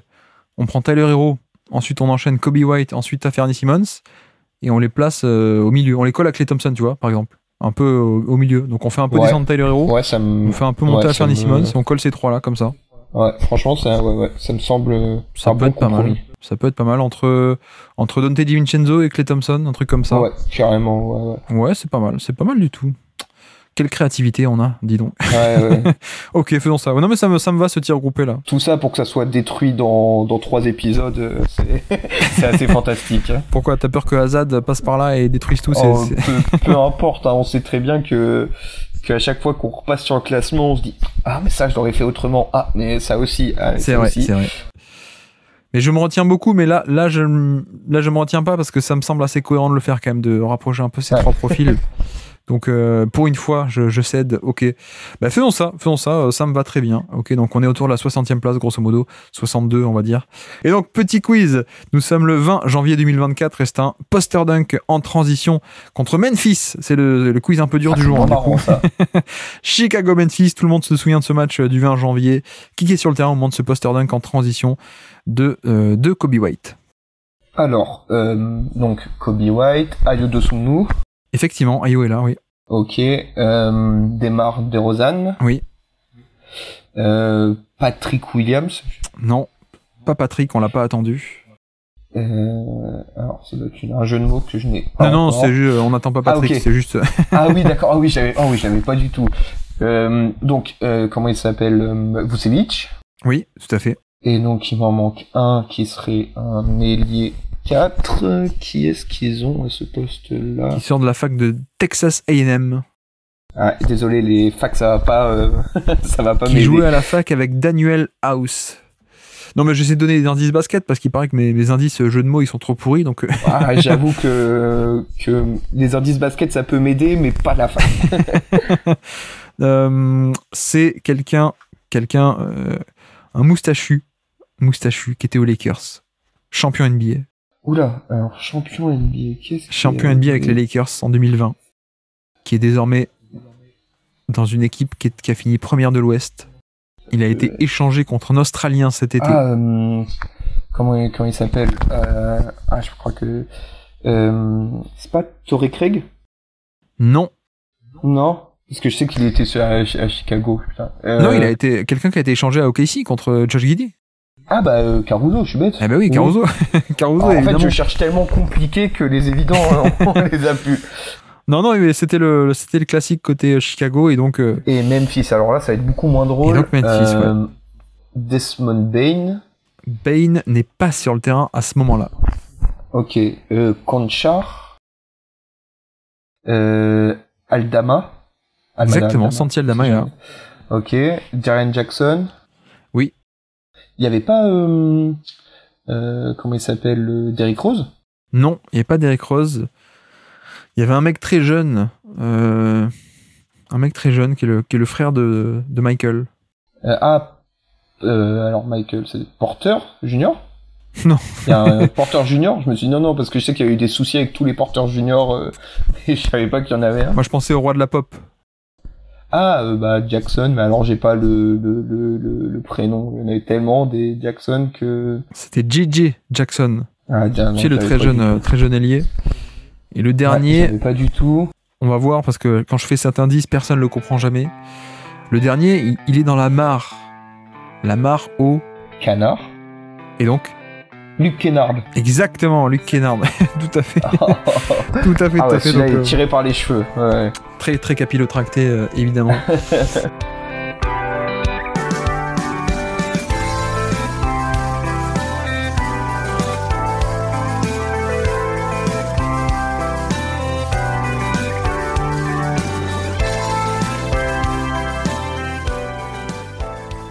Et donc, on peut avancer avec notre 4e joueur du jour, c'est Draymond Green. Draymond Green qui est hyper intéressant également. 27 minutes par match à peine pour Draymond Green cette année. 27, tu vois, on est pas loin du minutage un peu limite. 55 matchs cette saison pour Draymond Green, à peine, on sait pourquoi. 101 de true shooting plus, donc plus 1% d'efficacité relative à la moyenne, vous le savez, mais c'est pas son truc de toute façon, sur un volume de 15% d'usage à peine, volume assez banal. Bah, c'est vrai que pour te lancer, on est tout de même sur une saison très compliquée par rapport à ses standards habituels. Ouais, c'est ça, c'est que... Alors, en fait, Draymond Green, c'est toujours particulier parce qu'on a l'impression qu'on le juge pas sur les mêmes questions que d'autres joueurs qui peuvent jouer à son poste ou de son niveau. Alors, c'est vrai qu'il a un peu... on sent que je sais pas si c'est le poids de l'âge, si c'est la fatigue ou quoi que ce soit, mais qu'il y a un peu un déclin sur pas mal de questions. Comme tu l'as dit, déjà, le minutage et la quantité de matchs, etc. Parce que ça commence à vraiment diminuer, cette année. Et un peu, j'ai l'impression que son emprise et son importance dans le jeu des Warriors, que ce soit offensive ou défensive, ça commence un peu à réduire. Malgré tout, ça reste quand même un joueur très intéressant, qui a notamment fait une saison au-dessus de ses standards au shoot, qui a toujours du passing de qualité. Défensivement, ça reste un joueur très très très intelligent, si le corps ne suit plus autant qu'avant, il a toujours son cerveau et ses instincts de défenseur qui restent. Mais c'est vrai que c'est je vais pas dire le début de la fin, mais ça y ressemble quand même. Alors, je sais pas si j'irai jusque-là. Enfin, de toute façon, mécaniquement, on s'en rapproche. Oui. On est plus proche du début de la fin que... Bref, on va pas finir cette phrase, mais plus on avance, plus c'est probable. Mais tu vois, effectivement, il y a deux parties. Pour moi, je pense qu'en un sens, il y a peut-être un step en moins, ou peut-être, mais je trouve pas que ça soit conséquent, mais je pense que peut-être ce qui a pas aidé, c'est les suspensions, quoi. Enfin, je veux dire, pour moi, c'est un peu ça qui a aussi perturbé toute sa saison. Et enfin, perturbé, c'est de sa faute aussi, hein, mais parce que c'est lui qui pète un câble, on est d'accord. Bien sûr, mais ouais, quand t'as au milieu de la saison 25 matchs, non pas 25 matchs, peut-être pas, mais ouais, c'était un peu moins, je crois. Ouais, mais bon, ça reste quand même, ça empiète pas mal ta saison, quoi. Oui. Bah, c'est ça, ouais. Le geste est début mi-novembre, je crois, et la suspension tombe mi-décembre, et il joue pas jusqu'à mi-janvier. Donc c'est un mois, grosso modo, hein. Ouais. Un mois sur 5 ou 6 de saison régulière. Et je pense que ça aussi, ça a pas mal perturbé. Et tu vois, après, par rapport au minutage, c'est vrai que on est à peine à 27, et ça, c'est peut-être pas un indicateur non plus à totalement négliger. Après, tu vois, si on prend un peu la fin de saison et le bon Golden State de la deuxième partie de saison, bien meilleur, on est quand même un peu plus que ça, quoi. Donc c'est un cas compliqué, et il y a quand même plein de choses à dire. Je pense que le cas intéressant, déjà, le premier fun fact, effectivement, tu l'as dit, il a un peu retrouvé un shoot, un peu sorti nulle part, alors qu'il nous avait habitués à... Enfin voilà, c'est pas un mec qui avait jamais eu de shoot, hein. Pour le coup, faut même se souvenir que à l'époque des Warriors, à 73 victoires, il shoot à 40% à 3 points quasiment sur un petit volume. Et en fait, d'un coup, il s'était mis à abandonner totalement le 3 points, à ne plus être respecté, à ne plus les prendre du tout. Et il était comme ça depuis quelques temps. Et là, il nous fait une saison à 40% à 3 points, et avec un volume aussi de plus de 2 par match. Donc c'est pas génial, mais c'est quand même plus que ce qui nous avait un peu habitué. Donc premier fun fact. Mais non, je pense que ce qui est au-delà peut-être de la question du déclin physique qui commence un peu à s'amorcer, mais de manière un peu normale, je pense que malgré ce déclin, on reste quand même sur un niveau très très haut. Bien sûr, oui. Tu vois, j'ai fait un podcast sur les pivots défensifs, etc. il y a quelques semaines. C'était un des seuls dont l'impact était encore tangible. Pour moi, encore un des derniers, comment dire, pierre angulaire défensive un peu transcendante, quoi, tu vois, en termes de, ne serait-ce que, alors c'est pas tout, hein, c'est pas une fin en soi, mais ne serait-ce que sur des on-off, on a du mal en NBA à trouver des pivots qui à eux seuls font la grosse différence, parce que aujourd'hui en NBA on commence à développer, enfin c'est plus important d'avoir un collectif en termes de defensive ball, de rotation, etc. Mais t'as des mecs comme ça qui ressortent encore en termes de on-off. T'as Gobert évidemment, malgré la qualité autour, Gobert ressort encore en termes de on-off. Bah oui, avec lui, sans lui, c'est pas pareil. T'as du Bam Adebayo, t'as du Jaren Jackson, et puis t'as Draymond Green, quoi. Donc, mine de rien, on a encore ce truc de quand la défense est pas là versus quand elle est là. Je crois que c'est quasiment 4-5 points de différence par 100 possessions sur la défense, ce qui est un écart assez énorme, quoi. Donc il y a ça, et puis je pense que l'autre aspect aussi, je sais pas ce que t'en penses, mais le fait qu'on titularise Kuminga à partir de janvier sur la deuxième partie de saison fait qu'on a un peu plus retrouvé des schémas plus dynamiques qu'on a pu connaître en début de partie d'année avec Kevon Looney, et le fait que Kevon Looney était aussi gros et lent et devait prendre qu'un certain match-up parce qu'il pouvait pas défendre sur plein de monde, faisait que Draymond Green aussi devait défendre l'autre. Il était un peu obligé de défendre quelqu'un en particulier, parce que Looney devait prendre quelqu'un spécifique, je veux dire, par rapport à son gabarit, alors qu'avec Kuminga, c'est l'inverse. Kuminga, on pouvait le mettre sur n'importe qui, et ça a permis de déployer Draymond Green. Je sais pas toi ce que t'en penses, mais moi, la deuxième partie de saison, l'attaque a pas été au niveau, peut-être pas, mais la défense des Warriors était quand même assez intéressante dans ces nouveaux schémas, en fait. Oui, alors juste pour revenir, c'est vrai que j'ai commencé avec un peu de négatif, mais ça reste quand même défensivement l'un des tout meilleurs défenseurs de la ligue. C'est vrai que ce que je voulais dire, c'était que par rapport à il y a quelques années encore, on voit quand même le poids des années, le poids de la fatigue, etc. Mais il reste, comme tu l'as bien précisé, un défenseur, ou que ce soit statistiquement ou visuellement, tu vois encore qu'il effraie beaucoup d'attaquants adverses. Ouais. Et oui, là, en fait, les Warriors depuis leur titre en 2022, ils arrivaient pas à passer de tourner la page plutôt de toute cette équipe dont il y avait encore Clay et Kevon Looney notamment. Et à la moitié de la saison, la transition a été faite vers une équipe beaucoup plus jeune où Draymond arrive encore à s'inscrire dedans. Comme tu l'as bien précisé, avec ces questions de schéma défensif qui évoluent un peu en amenant des Kuminga, ce genre de joueurs qui ont des profils un peu plus qui sont capables de beaucoup plus switch, d'être beaucoup plus modulables dans un système défensif. C'est vrai que ça correspond parfaitement à ce qu'a besoin Draymond, qui lui aussi est un est un défenseur modulable, et c'est là où il est le meilleur. C'est quand il est pas en position de drop ou autre, ou assigné à quelqu'un, et quand il a un peu ce rôle de général de défense, un peu reculé, un peu en roamer, où il peut surgir un peu partout et nulle part à la fois.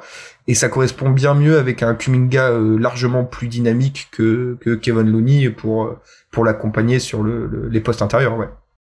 Effectivement, je trouve qu'on a un peu retrouvé cet aspect on peut le déployer un peu différemment, mais c'est aussi une des forces de son profil. Est-ce qu'on a besoin de le réexpliciter? Mais c'est non seulement un mec qui peut switcher, et je crois qu'on en parlait avec Bam Adebayo surtout. Tu sais, on dit souvent, oui, alors un tel, il peut switcher sur tous les postes. Mais il y a une différence entre il peut switcher et il est bon sur tous les postes. Ouais. Et des comme ça, il y en a pas tant que ça en NBA. Je sais pas qu'est-ce qu'on avait dit. On avait dit, Bam Adebayo évidemment, Jaren Jackson peut-être un peu, surtout Anthony Davis et Draymond Green aussi. Mais t'en as pas des tonnes des mecs comme ça qui sont.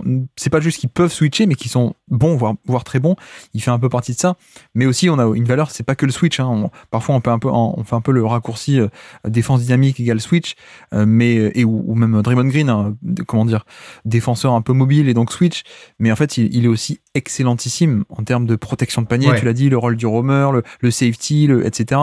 Et donc le fait d'avoir Kuminga fait que en fait tu pouvais mettre Kuminga à peu près sur n'importe quel match-up que tu voulais pour libérer Draymond Green. Et ça a pas mal aidé, je trouve. Et donc voilà, bref, je pense qu'on a encore peut-être pas quelqu'un qui avait une telle mobilité comme on a pu connaître il y a encore un an ou deux. Peut-être pas, mais encore même ça, je trouve que c'est un peu compliqué à juger, notamment aussi, tu vois, on a parlé de la mise en rythme et de la suspension, etc. Bon, est-ce que ça a joué aussi, je sais pas, mais s'il y a un écart, il est pas conséquent encore, en tout cas, pour moi. Et bon, bref, on a encore un excellentime joueur en défense.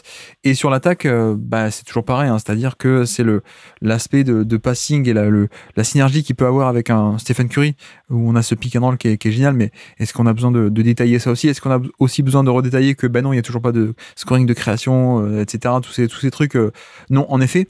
Par contre, l'autre aspect intéressant que j'ai trouvé, c'est que les Warriors ont aussi développé en deuxième partie d'année tout ce qui était le jeu de transition, justement, et que finalement ça correspondait un peu plus à l'ADN et à ce que peut faire aussi un Draymond Green de se projeter très vite en transition, et les Warriors sont devenus ont gratté pas mal de points comme ça sur la contre-attaque, et lui aussi est un intérieur qui est génial là-dessus, parce que il est très mobile, il peut dribbler, il peut passer en mouvement, donc là-dessus c'était aussi très bien.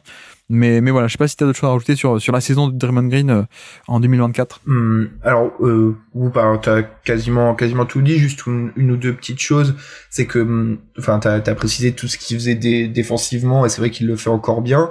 Et je trouve là où il a été très bon cette année, il était déjà excellent les années précédentes, mais ça s'est d'autant plus vu cette année, parce que j'ai vraiment l'impression que, comme j'ai déjà répété, qu'avec un peu d'âge, un peu moins de vivacité, un peu plus ancré dans le sol, je trouve que le post-up ou les gros, les vrais pivots qui lui donnent quelques centimètres de plus, il les a excessivement bien défendus. Alors il le faisait déjà très bien, mais ça je l'ai encore plus vu cette année. Et offensivement, comme tu l'as précisé, il y a l'aspect transition qui lui correspond bien, parce que même pour un si c'est lui à la relance, c'est parfait pour lui d'avoir des Kuminga ou des Pod, je vais pas me risquer à dire son nom complet, mais Pod qui part en contre-attaque. Et en fait c'est assez intéressant, même si l'attaque n'a pas très très bien tourné. Le fait d'avoir un Draymond Green qui, peut-être pas en montant jusqu'à 40%, mais qui progresse, ou je sais pas s'il va progresser sur ces prochaines années, mais qui se stabilise autour des 36, 37, 38% à 3 points, ça peut complètement changer l'attaque des Warriors. C'est que, pendant de nombreuses années, il était ignoré quasiment à 3 points, parce que, au-delà de une ou deux saisons où il a surperformé, il était vraiment pas très très bon en termes d'efficacité, même si il en prenait quelques-uns. Là, si sur la prochaine saison ou les deux prochaines saisons, il commence à se stabiliser à un certain pourcentage, en plus de tout ce qu'il fait déjà offensivement, c'est vrai que ça apporte une arme supplémentaire. Et vu que notamment Kuminga c'est pas le plus grand shooter, au moins ça compense un peu cette raquette, quoi. En effet, et oui, tiens, j'avais noté aussi un point. Alors, je sais pas trop comment le prendre, mais un point où on peut commencer peut-être à voir à quel point est-ce que on est peut-être plus autant sur un Draymond Green, je vais pas dire dans l'absolu un déclin, mais en tout cas la perf qu'il a fait était moins impressionnante, c'est la protection de panier, où ça a toujours été un mec extrêmement sous-estimé là-dedans. Et tu vois un peu sur le chiffre de à quel point est-ce que t'infliges une perte d'efficacité au panier pour tes adversaires, à quel point les adversaires shootent mieux ou pas face à toi, ou moins bien ou pas face à toi, comparé au reste de NBA, quand il est sous le panier, il est cette année à moins 3 de perte d'efficacité infligée au panier. Pour vous dire, moins 3, c'est quand même beaucoup plus banal que les années d'avant, où en fait il flirtait avec quasiment des scores de vrais pivots défensifs, enfin de moins 11, moins 10, moins 9.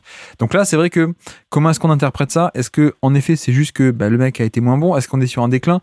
Et l'autre aspect aussi à prendre avec des pincettes, tu sais, c'est que on n'a pas des schémas traditionnels avec Golden State, et c'est un peu pareil Bam Adebayo, c'est que on peut pas trop prendre les chiffres de protection de panier comme on pourrait prendre ceux d'un Gobert, d'un Kessler ou d'un Brook Lopez, parce que c'est pas le même schéma, donc il est pas tout le temps. Enfin bref, il y a plein de trucs en jeu, mais voilà, peut-être aussi à surveiller d'un coin de l'œil ce côté défense autour du panier, parce qu'il avait toujours été élite de chez élite. Donc si l'an prochain par exemple on revient et que ça se confirme cette tendance, ça sera peut-être un peu inquiétant, mais ok. Et donc transition vers le classement, où est-ce qu'on imagine le cas compliqué de Draymond Green? Ouais, alors là, c'est un casse-tête assez important. Alors là, comme ça, de prime abord, je le mettrais entre Zion et derrière James Harden. Donc Zion est numéro 19. Ouais, c'est ça. Devant DeMar DeRozan et en dessous de Kyrie, en gros. C'est vrai que il y a des points de repère un peu évidents. Bam Adebayo qui est 12 est assez nettement au-dessus pour cette année, je pense. Ouais. L'an dernier, il s'était un peu collé, mais parce que l'an dernier, Draymond a fait une belle saison, là, c'est pas du tout le cas. Et même Gobert, j'ai quand même envie de mettre Gobert au-dessus aussi, un peu comme toi. Ouais, moi aussi, cette saison, ouais, parce que d'habitude, il y aurait un peu tout ce qui est la synergie offensive, etc. Et je pense qu'il y a encore cette année. Mais, quoique, ou alors peut-être les coller alors. Peut-être les mettre pas trop loin. Toi, t'étais sur Zion alors, un peu juste 3 places plus bas. Ouais, je disais autour de... Enfin, je pense que Zion, c'est le haut de ce que ce que j'imagine. Et après, que ce soit devant, derrière Domantas Sabonis, ça me va. Devant, derrière Jalen Williams, ça me va. Devant, derrière James Harden, ça me va. Et en dessous de DeRozan, ça me semble bas. Ouais. Ok. Bon, sinon, on peut le coller à Sabonis alors. Un peu cet aspect-là. Ça me va bien. Ok. Ça fait bas. Hein. Moi, ça me fait bas.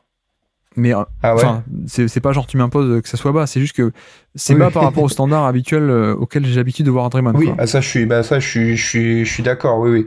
Moi, il y a encore quelques années, il était 7 places au-dessus, quoi. Mais oui, je suis d'accord. Mais c'est vrai que cette saison, en tout cas, il semblait moins en rythme que les saisons précédentes. Et c'est vrai que peut-être, alors il y a l'aspect qui a joué moins de matchs, mais aussi ça lui donne aussi on a un ressenti peut-être un peu plus négatif, un gars qui s'énerve encore plus que les précédentes, qui fait des gestes d'humeur vraiment malsains. Et c'est vrai que peut-être inconsciemment, moi je le baisse aussi pour c'est ça, quoi.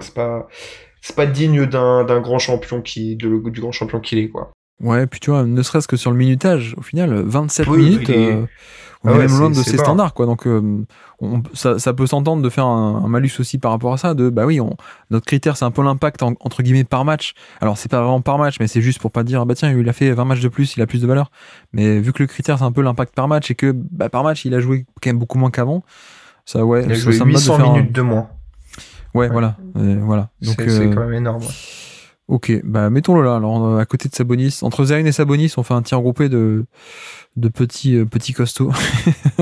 Pour le coup, ok. Eh bien, faisons ça. Et donc, petit quiz pour terminer. Nous sommes le 28 novembre 2023. Et Draymond restera Draymond. C'est un 1 contre 3 contre les Kings que, évidemment, il va gagner sur une transition, sur une contre-attaque. Il a 1 contre 3 et il va empêcher un panier. Qui est sur le terrain au moment de ce 1 contre 3 gagné par Draymond contre les Kings?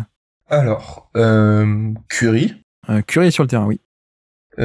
Podziemski. Non, Podz n'y est pas. Clay. Oui, tout à fait.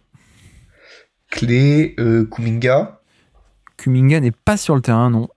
Andrew Wiggins. Oui. Ok, Andrew Wiggins. Draymond. Moody. Pas Moody, il manque Bugs Bunny, Daffy Duck, Titi et Gros-Minet. C'est les Toons. C'est les... Comment on les appelle, les Toons? Les Looney. Ah, Kevin Looney. Kevin Looney. Ok, ouais. Oh là. Kevin Looney Toons, tout à fait. Ok. Et donc, tu m'as dit les Kings. Et les Kings, ouais. Donc, D'Aaron Fox. Oui. Werther. Oui. Comment il s'appelle? Harrison Barnes. Oui, tout à fait. Keegan Murray. Keegan Murray n'est pas là, non, pas à ce moment-là. Ok. Domantas Sabonis. Oui. Et donc, il m'en manque un. Le dernier, c'est un mec qui a été drafté à l'époque, qui a été drafté très tard, mais tout de même dans la loterie. Davion Mitchell. Pas Davion Mitchell, non, drafté par Indiana. Il y a quelques années. Ok. Mais c'est un mec hyper vieux pour la loterie, il avait déjà 23-24 ans, je crois. Chris Duarte. Exactement, Chris Duarte, ouais, ça, tout à fait. C'est Duarte qui a été échangé aux Kings, qui d'ailleurs, depuis, il est parti, je sais plus où il est exactement.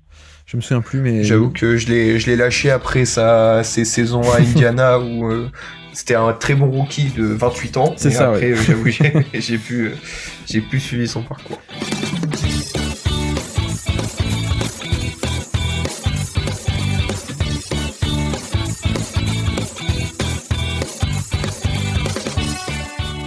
Et donc, avançons, notre 5e et dernier joueur du jour. Est-ce qu'on a besoin d'en parler ou pas? C'est Nikola Jokic. Nikola Jokic, 35 minutes par match cette année, 79 matchs cette saison également, 112 de true shooting plus, donc efficacité relative à la moyenne, à peine plus 12%, à peine. Bon, c'est un score évidemment d'élite sur un volume de 29% sur Basketball Reference, donc un volume de première option d'équipe, de la barre symbolique des volumes de stars. Que dire, si ce n'est qu'il a engrangé son 4e MVP d'affilée. Ouais, c'est une très belle performance. C'est fou, il a eu là le MVP sur une moins bonne saison que la saison où il a pas eu. C'est quand même très très très beau. Mais oui, mais non, mais au moins c'est vrai que depuis le début, Kobe White, Draymond Green, Michael Bridges, c'est pas des cas évidents. Là au moins, je suis plutôt tranquille pour finir. Mais oui, alors je sais pas par où commencer parce que j'ai l'impression que tout a été dit sur Jokic, mais en même temps, tout mérite d'être redit une énième fois tellement c'est fabuleux, quoi. Bah oui, et puis bon, comme tu dis, on va pas, enfin, c'est compliqué d'en parler tellement on en parle toute l'année, mais peut-être si on se concentre sur l'aspect de la perf 2024, c'est vrai qu'il y a 2-3 petits trucs à dire. Alors c'est très gadget, mais déjà il est moins efficace qu'avant.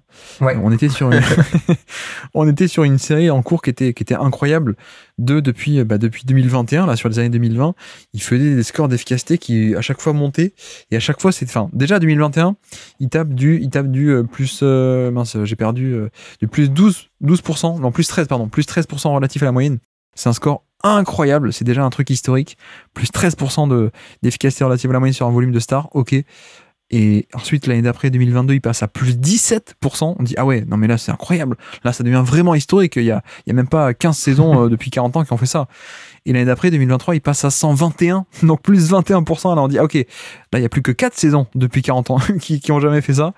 Donc là, petite déception, il retombe à 112. Donc voilà, c'est très banal pour lui, mais au final, blague à part, on est plus sur le même niveau d'efficacité, mais on est tout de même sur un niveau d'efficacité qui est assez incroyable. Comment est-ce qu'on peut expliquer un peu ce côté moins efficacité, genre top 5 all-time? En fait, on a aussi un 3 points qui rentre un peu moins, mais pour le coup, Jokic, c'est aussi un mec qui, tu vois, il a le pick and pop, il a le 3 points, il est respecté à 3 points, mais c'est un peu bizarre parce qu'il fait toujours un peu des montagnes russes en carrière sur le 3 points, dans le sens où parfois il va taper des saisons à 40%, ou 38, 39, 40, quoi, grosso modo, et puis après, parfois ça redescend, tu vois, 35, 30, 33, 32, donc un peu montagne russe ce côté 3 points, donc voilà un peu une première explication. Et puis aussi un peu moins de lancer franc qu'avant. Ça n'a jamais été un mec qui avait été une énorme machine à lancer franc. Pour le coup, il a plutôt un style de jeu très... il va être proche du panier. En fait, il a tellement un toucher de balle fabuleux et il est tellement grand que il peut se permettre de passer autour, en fait. Donc c'est toujours un mec qui va prioriser chercher le bon angle de lay-up plutôt que je peux rien faire, je vais attaquer le contact et je vais avoir de lancer. Donc ça avait jamais été un mec incroyable là-dessus, mais tu vois, depuis justement un peu cette transformation dans les 2020, il s'était un peu amélioré, il s'était un peu détaché de la moyenne pour faire des bons scores, et là c'est un peu retombé. Bon, c'est pas non plus Kata, il est encore au-dessus de la moyenne, hein, mais je veux dire, voilà, par rapport à d'autres stars, on est très très loin. Tu vois des standards de Giannis, de Embiid, de provocation de lancer faute, de lancer franc, pardon, et de faute. Donc voilà, mais non, mais on est un peu sur du micro-détail de comment expliquer qu'est-ce qu'on peut dire sur cette année un peu 2024 par rapport à ce qu'on a connu avant. Mais le principal, c'est aussi, on peut le rappeler, tiens d'ailleurs, ça aussi on peut le rappeler, également premier à égalité en termes, avec Embiid évidemment, premier en termes d'efficacité sur les post-up, par exemple, sur les post-up à très gros volume, en termes de post-up de création pure. Voilà, il est encore premier cette année de NBA. Et puis, il y a aussi cet aspect de... ce qui est génial avec lui, c'est que c'est pas que le scoring, c'est pas que le passing, c'est aussi les deux en même temps. Et c'est un mec qui, au-delà, tu vois, on parle beaucoup d'un prisme individuel de chiffres, efficacité, etc. On peut parler de passing aussi, de stats de passing. Mais en fait, c'est surtout que c'est quelqu'un qui est sans doute le meilleur moteur offensif de toute la NBA, c'est-à-dire le mec qui va créer le plus de décalage et créer le plus d'attaques. En fait, on peut aussi le résumer comme ça, très très simplement. Ouais, c'est ça. En fait, ce qui est terrifiant avec quand tu joues Jokic, c'est qu'il faut un peu choisir ton poison, et il n'est peu importe celui que tu choisis, à la fin tu te fais avoir, quoi. Et je crois que malgré tout ce qu'on vient de dire sur l'efficacité, sur les saisons à 121 de True Shooting Plus, etc., c'est son passing et la gravité qu'il crée autour de son jeu qui m'impressionne d'autant plus. C'est que en fait, peu importe la situation dans laquelle il se trouve, il y aura toujours un de ses coéquipiers, notamment du 5 majeur, qui maintenant se connaissent sur le bout des doigts, qui réussira à trouver une solution de passe, et Jokic la verra dans 99% des cas, quoi. Alors c'est pas comme Steve Nash ou Jason Kidd, un mec qui fait 15 passes par match sur toute la saison. Mais en fait, il a une telle gravité que toutes les prises à deux, elles sont un peu inutiles sur lui, parce qu'il réussira à trouver le joueur décalé qui ensuite fera l'extra passe, et il y aura 3 points d'ouvert. S'il est un peu pris à deux, un peu plus dans la raquette, il trouvera des situations pour mettre des alley-oop à Aaron Gordon qui coupe de la ligne de fond. Enfin, en fait, peu importe ce qui se passe, il trouvera la solution. Et j'ai l'impression que cette saison, même s'ils sont pas allés au bout ils ont perdu au Game 7, j'ai l'impression qu'il a beaucoup plus été dans une sorte de gestion après les saisons marathon qu'il a fait depuis 2-3 ans, et malgré ça il reste surdominant, quoi. Donc c'est assez impressionnant, et c'est plutôt terrifiant, sachant il a que 28 ans et qu'il a encore pas mal de saisons sous le pied s'il décide de pas partir à la retraite et faire du cheval dans 3 ans, quoi. Tu sais, on a connu LeBron qui nous a fait 9 finales NBA en 10 ans, dans les années 2010. Est-ce que lui va nous faire 9 MVP en 10 ans c'est possible, hein. Ah ouais. Non, mais pourquoi pas, hein. Si en 2011, on t'avait dit LeBron il va faire 9 finales en 10 ans, tu n'aurais pas cru non plus. Ouais, mais pourtant, il l'a fait. Mais non, mais il y a un aspect, en fait, je pense que le mot d'ordre avec lui, pour moi, c'est adaptabilité extrême. C'est-à-dire que on a des mecs qui peuvent créer de l'attaque, on a des mecs qui peuvent créer beaucoup de décalage, créer de chaos dans une défense et ensuite l'exploiter, quoique pas tous, mais justement c'est un peu la force pour moi, c'est que c'est un profil qui n'est pas du tout rigide. Tu vois, on peut comparer à un Luka Doncic. Doncic, c'est le mec qui trouve toutes les solutions comme il veut, balle en main. Mais c'est quand même un système un peu plus rigide il faut quand même que je sois balle en main, il faut que j'opère avec le pick and roll, donc ça implique certaines choses la balle doit passer par moi, il faut une certain type d'attaque, etc. Alors que Jokic, en fait, il peut opérer partout, n'importe comment. Quand tu prends ensuite, tu le compares à un Giannis Antetokounmpo, alors je parle pas de la défense, mais que sur l'attaque. Giannis est un aimant à défenseur qui est fantastique, mais qui n'a pas forcément le niveau de lecture et de passing de même niveau que Jokic, évidemment, pour parfois toujours en tirer profit. Tu bascules sur un Joel Embiid. Bon, ben, Embiid, c'est un score absolument incroyable, mais qui n'a pas du tout cet aspect de passing non plus. Alors, peut-être même encore moins que Giannis, même si ça se développe, mais voilà, c'est plus, je caricature beaucoup, et c'est un excellentissime joueur NBA et un moteur d'attaque fantastique, etc. Mais on compare vraiment l'élite de l'élite, là, t'as compris, mais, Oui. mais Embiid, dans un sens, il n'y a pas trop le côté passing, pas de très très haut niveau, pour exploiter parfois les décalages qu'il peut créer. C'est un shot-making de folie, c'est du post-up, c'est tout ce qu'on veut, mais il y a pas ça, alors que Jokic, tu vois, c'est un peu tout à la fois, quoi. C'est qu'importe le rôle qu'il faut que j'endosse, je peux le faire, c'est-à-dire soit le passeur autour de qui tout va tourner, je peux le faire, soit sinon, s'il faut aller scorer de manière implacable plus que n'importe qui en NBA, bah, je peux le faire aussi. En termes de style de jeu, tu vois, c'est pas aussi rigide qu'un pick and roll, une attaque de pick and roll un peu héliocentrique où Doncic a tous les ballons.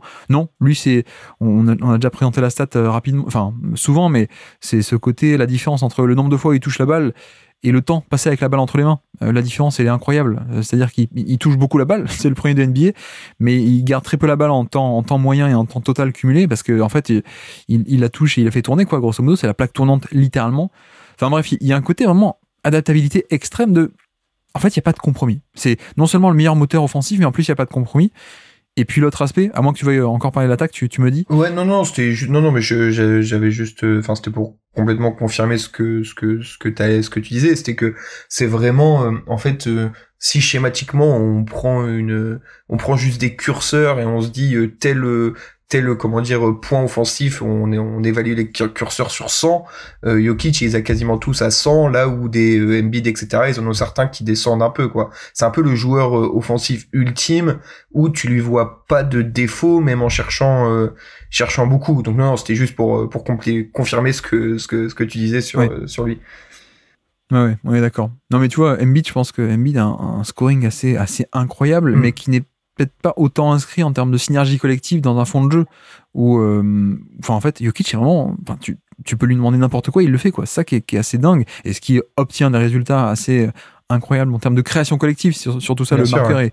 Et c'est ça le but aussi, c'est la création collective. Et puis l'autre aspect, c'est la défense aussi, où je pense que il est un peu sous-estimé, quoique maintenant, à force que tout le monde dise qu'il est sous-estimé, parfois il le devient un peu surestimé. Toujours compliqué, tu sais, c'est comme le fameux Mike Conley. Mike Conley, c'est le joueur le plus sous-estimé, on a dit ça pendant 10 ans, et au bout d'un moment, il y a des gens qui pensaient que du coup, il était top 5 NBA. Enfin, j'exagère, mais mais bref, non, mais c'est quand même un mec qui n'a pas les qualités traditionnelles d'un pivot, qui est sans doute pas un pivot très largement au-dessus de la moyenne défensivement. Peut-être parfois, certains matchs, il est au niveau moyen de NBA, voire même parfois valeur neutre, ou négative, je veux dire. Mais c'est un mec qui, ben voilà, si la défense des Nuggets, elle est top 5, notamment sur demi-terrain, avec lui, c'est pas pour rien, quoi. C'est une question de placement, c'est une question d'intelligence de jeu. Après, c'est vrai que sa présence implique certains types de schémas qui parfois sont risqués pour un peu le protéger. Donc il y a aussi il y a ça à prendre en compte sur la valeur globale de ta présence. Il y a un certain compromis défensif, peut-être pas autant que certains haters peuvent le dire de non mais il est totalement nul en défense, ok, mais tout de même c'est un peu à noter que contrairement à d'autres profils tout en haut du classement, il y a un peu ce compromis défensif, mais voilà, je trouve pas que ce soit majeur, et en plus c'est peut-être le compromis le plus facile à accepter de l'histoire de l'humanité. On est d'accord. Oui, c'est ça, c'est que enfin le choix il est vite fait, quoi. Il y a pas de question à se poser. Et puis je trouve que honnêtement là, enfin après c'est pour ça qu'il a été re-signé et qui continue là-bas, mais la raquette avec Aaron Gordon, ça se complète bien à ce niveau-là, parce qu'Aaron Gordon il a cette explosivité, ce potentiel de défendre en second rideau ou de prendre les joueurs un peu plus vifs que Jokic n'a pas forcément. Et je trouve que soit offensivement ou défensivement, c'est un duo qui se complète plutôt bien. Donc sur ce point-là, ça a été bien construit. Et oui, Jokic n'est pas le poids lourd défensif. Enfin, c'est pas Nikola Vucevic, quoi. Faut mettre un peu de nuance dans les propos. Et donc oui, évidemment que défensivement c'est moins impactant qu'un Giannis, qu'un Embiid, qui sont des joueurs d'élite, mais c'est pas non plus vraiment une catastrophe. Et donc vu que c'est au juste milieu et que offensivement de l'autre côté c'est un des top 3 des attaquants de l'histoire, bah oui, évidemment le choix il est vite fait pour le laisser ou non sur le terrain. On est d'accord. Et donc classement, où est-ce qu'on l'imagine ? Bon, Là, c'est qu'on pouvait discuter pour un peu tous les autres. Là, je pense qu'on sera tous les deux d'accord pour le mettre numéro 1, sans trop de discussion. Au tout début du podcast, on parlait de différents tiers. Là, il a un peu son tiers tout seul, quoi. Je suis d'accord, mais honnêtement, je me posais un peu la question par rapport à Giannis. D'ailleurs, je sais pas toi comment l'ordre qu'on a actuellement à Giannis, Doncic, SGA, Curry. Est-ce que tu aurais un peu mélangé cet ordre-là? Est-ce que tu aurais forcément Giannis en numéro 2 par exemple? Alors pas de façon si évidente. Là comme ça, sans avoir regardé les profils, sans avoir approfondi, j'aurais mis Luka en 2 et Yanis en 3. J'aurais juste échangé Luka et Yanis. Après, honnêtement, comme j'ai pas regardé en détail et tout, donc je vous fais confiance là-dessus. Mais instinctivement, j'aurais échangé les deux et donc j'aurais mis donc Jokic, Doncic, Antetokounmpo. Ouais, c'est ce que pas mal de gens disent par rapport à Doncic versus Antetokounmpo. J'avoue que moi, je suis pas sûr qu'il y ait un écart. Enfin, il y a un écart. Mais j'hésite un peu avec Giannis par rapport à Jokic. Je dis pas j'hésite, je pense qu'ils sont au coude à coude, mais je me pose un peu la question. Mais tout ça, en fait, est aussi une question de pondération. Mais tu vois, Giannis, on a retrouvé un mec qui était incroyablement efficace. Donc ça, c'est important quand même, qui a un impact sur son scoring, a un impact assez énorme. Alors, pas en playoff, mais c'est pas que le côté, il a pas joué les playoffs là, mais on sait que ça se transpose pas autant. Mais bon, en même temps, c'est quand même une certaine valeur et on sait pas un classement que sur les playoffs. Il y a aussi la valeur de la saison régulière et d'être un créateur de décalage. Et puis aussi, il y a la défense, quoi. La défense est quand même de haut niveau. Mais tu vois, autant l'an passé, pour moi, j'ai répété assez souvent, mais pour moi, l'an passé, quand on essayait de mettre un peu Giannis et Jokic dans la même phrase, ça me paraissait aberrant, tellement Giannis, pour ses standards, avait fait une mauvaise saison, un peu passé sous les radars, et parce que tout le monde s'en fout de l'efficacité. Et de l'autre côté, Jokic était incroyable. Là, tu vois, quand tu prends en compte le fait que Jokic est un peu moins fantastiquement, fabuleusement historique que d'habitude, et le fait que Giannis est quand même de retour à un très bon niveau, et en fait, à quel point est-ce qu'on peut les rapprocher ou pas, tu vois, c'est la défense. Comment est-ce qu'on juge la défense? Oui, bien sûr. Oui. Parce qu'on a quand même affaire avec Giannis, un des 10 meilleurs défenseurs de NBA assez facilement, je pense, et surtout, c'est un défenseur intérieur. Oui. C'est pas, tu vois, c'est pas KCP, c'est pas Caruso, quoi. C'est quand même l'impact intérieur le plus important, avec en plus la protection de panier, enfin. Je pense que ça peut s'argumenter qu'il y a quand même un écart qui est beaucoup plus proche que l'an passé, où l'an passé l'écart était énorme. Mais c'est un peu, tu vois, c'est un peu ça aussi pour te répondre sur le Doncic. En fait, c'est kiff-kiff, question de pondération. Est-ce qu'on préfère un peu cet aspect de mine de rien, Doncic, c'est un peu la réponse à tout le temps, même si il va pas forcément y avoir un énorme moteur d'attaque en saison régulière et que parfois le style est un peu rigide, parfois compromis, parfois beaucoup de mauvais tirs lui-même qui font un peu tout baisser. Mais est-ce que tu préfères ce côté attaque implacable, ou plutôt est-ce que tu préfères l'aspect de Antetokounmpo peut-être un peu moins implacable, mais tout de même énorme moteur à attaque énorme moteur offensif, pardon, et puis aussi la valeur de la défense. Oui, non, je suis complètement d'accord. C'est vrai que moi, j'apporte beaucoup d'importance à cet aspect de création, que ce soit pour lui-même ou pour autrui, et ce contrôle constant du ballon qu'a Doncic, et qui fonctionne, parce que oui, si tu contrôles beaucoup le ballon, que t'as beaucoup le ballon et que ça se transpose pas, c'est dommage, mais Doncic, ça se transpose tellement bien. Et comme tu l'as dit, il y a un peu cette implacabilité il y a sûrement un biais de récence avec les playoffs, mais aussi comme c'est sur la saison passée, c'est pas si grave que ça. Donc c'est pour ça que moi je l'aurais mis devant. Mais après oui, comme tu l'as bien précisé, que ce soit sur l'efficacité, que ce soit sur la défense, il y a pas photo. Et c'est vrai qu'arriver en fait, au-delà de cette question de classement, quand t'es dans les mêmes tiers, souvent après c'est des questions de sensibilité, de ce que tu préfères voir et quelles sont les qualités que tu préfères chez certains joueurs. Et donc après c'est un peu dans les mêmes tiers, c'est un peu tout le temps interchangeable, quoi. Mais peut-être aussi que je peux un peu surestimer le côté défense de Giannis, peut-être.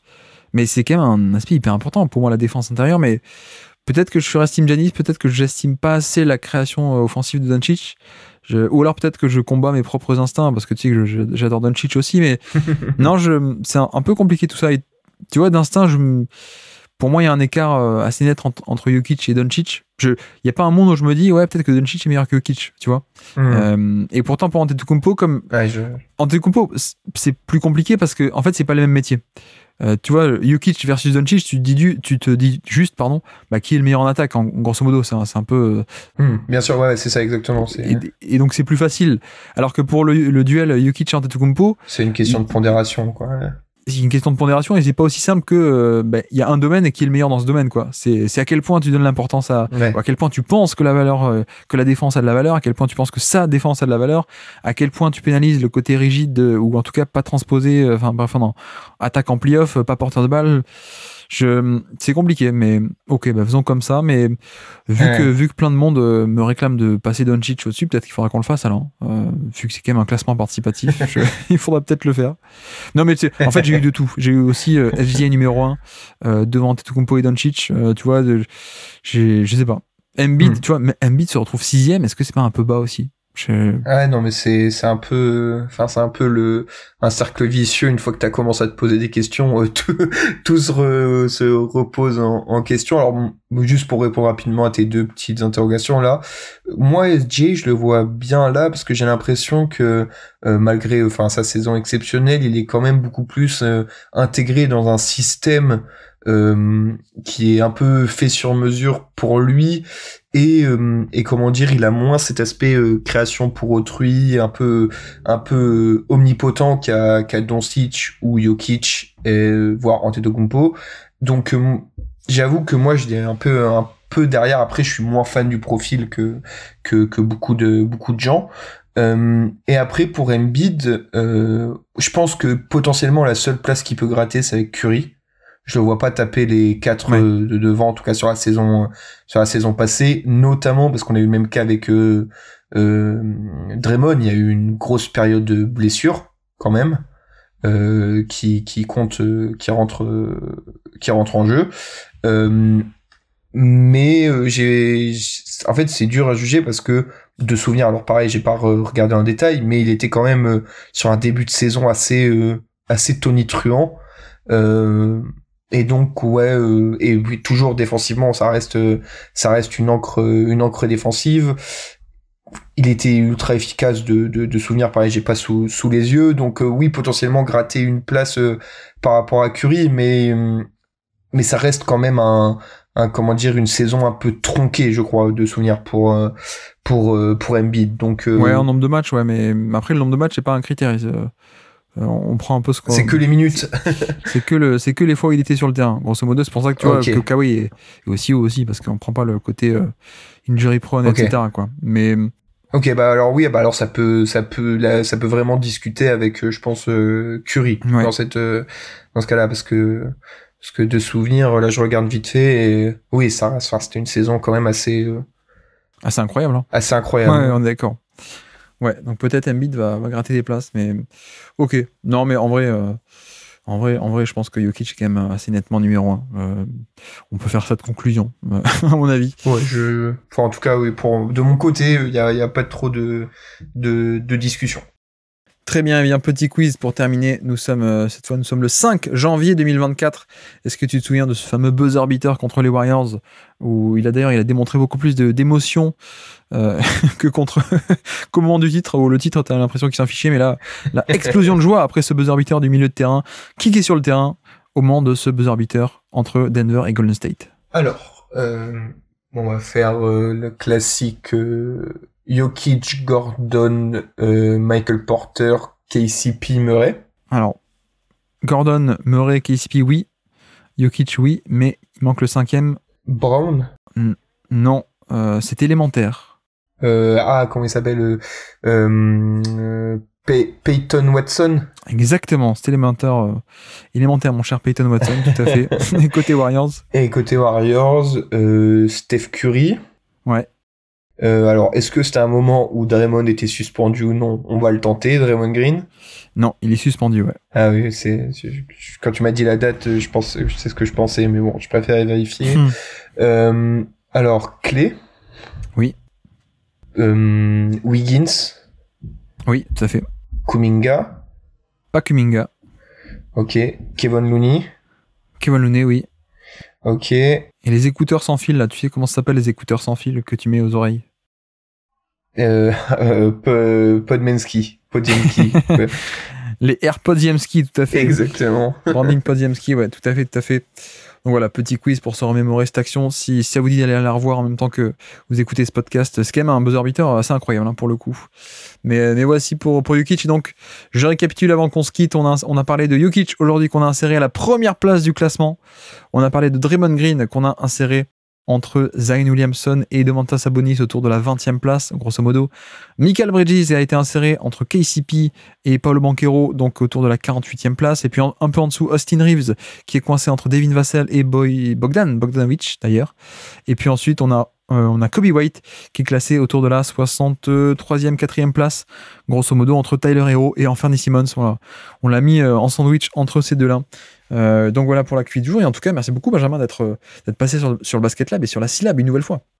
Merci beaucoup pour l'invitation. C'est toujours un exercice où on se creuse la tête, mais c'est très très intéressant et très cool à faire. Merci à tous d'avoir suivi cet épisode. J'espère que ça vous aura plu. Et donc voilà pour notre nouveau numéro 1, mais peut-être le numéro 1 le moins surprenant de l'histoire de l'univers, peut-être. Mais non, mais c'est vrai que pour le coup, je pense que la discussion est un peu intéressante. Et d'ailleurs, je peux me permettre de vous renvoyer de suite faire un podcast qu'on a fait avec Antoine, surtout Antoine Tartrou. On l'avait fait, je crois, septembre. Enfin, on l'avait tourné l'été 2023, mais qui était sorti il y a un an. On discutait un peu de l'importance du pivot. Et justement, on arrivait un peu à cette conclusion de à quel point est-ce que, en fait, quand on décortique un peu tactiquement ce qui se passe réellement sur le terrain, pour le coup, et pas juste des théories un peu fumeuses, mais par rapport à ce qui se passe vraiment sur le terrain, à quel point, vu le nombre d'implications qui tournent autour du pivot en termes d'identité offensive, défensive et de valeur, à quel point est-ce que c'est pas le poste le plus important et à quel point est-ce que un mec qui est hyper bon en défense, un pivot défensif, ça pourrait pas être le meilleur joueur de NBA en fait en valeur globale, à quel point on sous-estime pas totalement ça. Et pareil à l'inverse pour du coup par exemple le côté moins bon défenseur de Jokic. Bref, si vous avez le temps un peu entre deux épisodes de la syllabe par rapport à ce duel entre Giannis et Jokic, qui je pense est un peu plus serré cette année que ça a pu être le cas l'an dernier. Mais voilà, si vous avez un peu le temps entre deux épisodes de la syllabe, je vous renvoie vers les archives du Basket Lab, et de toute façon, c'est un épisode intemporel pour le coup, qui a été fait très théorique pour le coup, et sur l'évolution du jeu en fait aussi. Bref, arrêtons de divaguer, mais voilà, c'est aussi un point important par rapport à la valeur sportive des joueurs, de comment est-ce que finalement on pondère bien, est-ce qu'on mesure bien ce qui se passe sur le terrain pour le coup. Et donc la prochaine fois, on va se retrouver pour une nouvelle QV, la QV numéro 17, et nous allons parler de Jimmy Butler, Jrue Holiday, D'Angelo Russell, Duncan Robinson et Jaren Jackson. Et donc, sur ce, je vous remercie une nouvelle fois de nous avoir écoutés jusqu'au bout. Un grand merci à Benjamin d'être passé sur le Basket Lab. Et moi je vous dis à très bientôt. Ciao.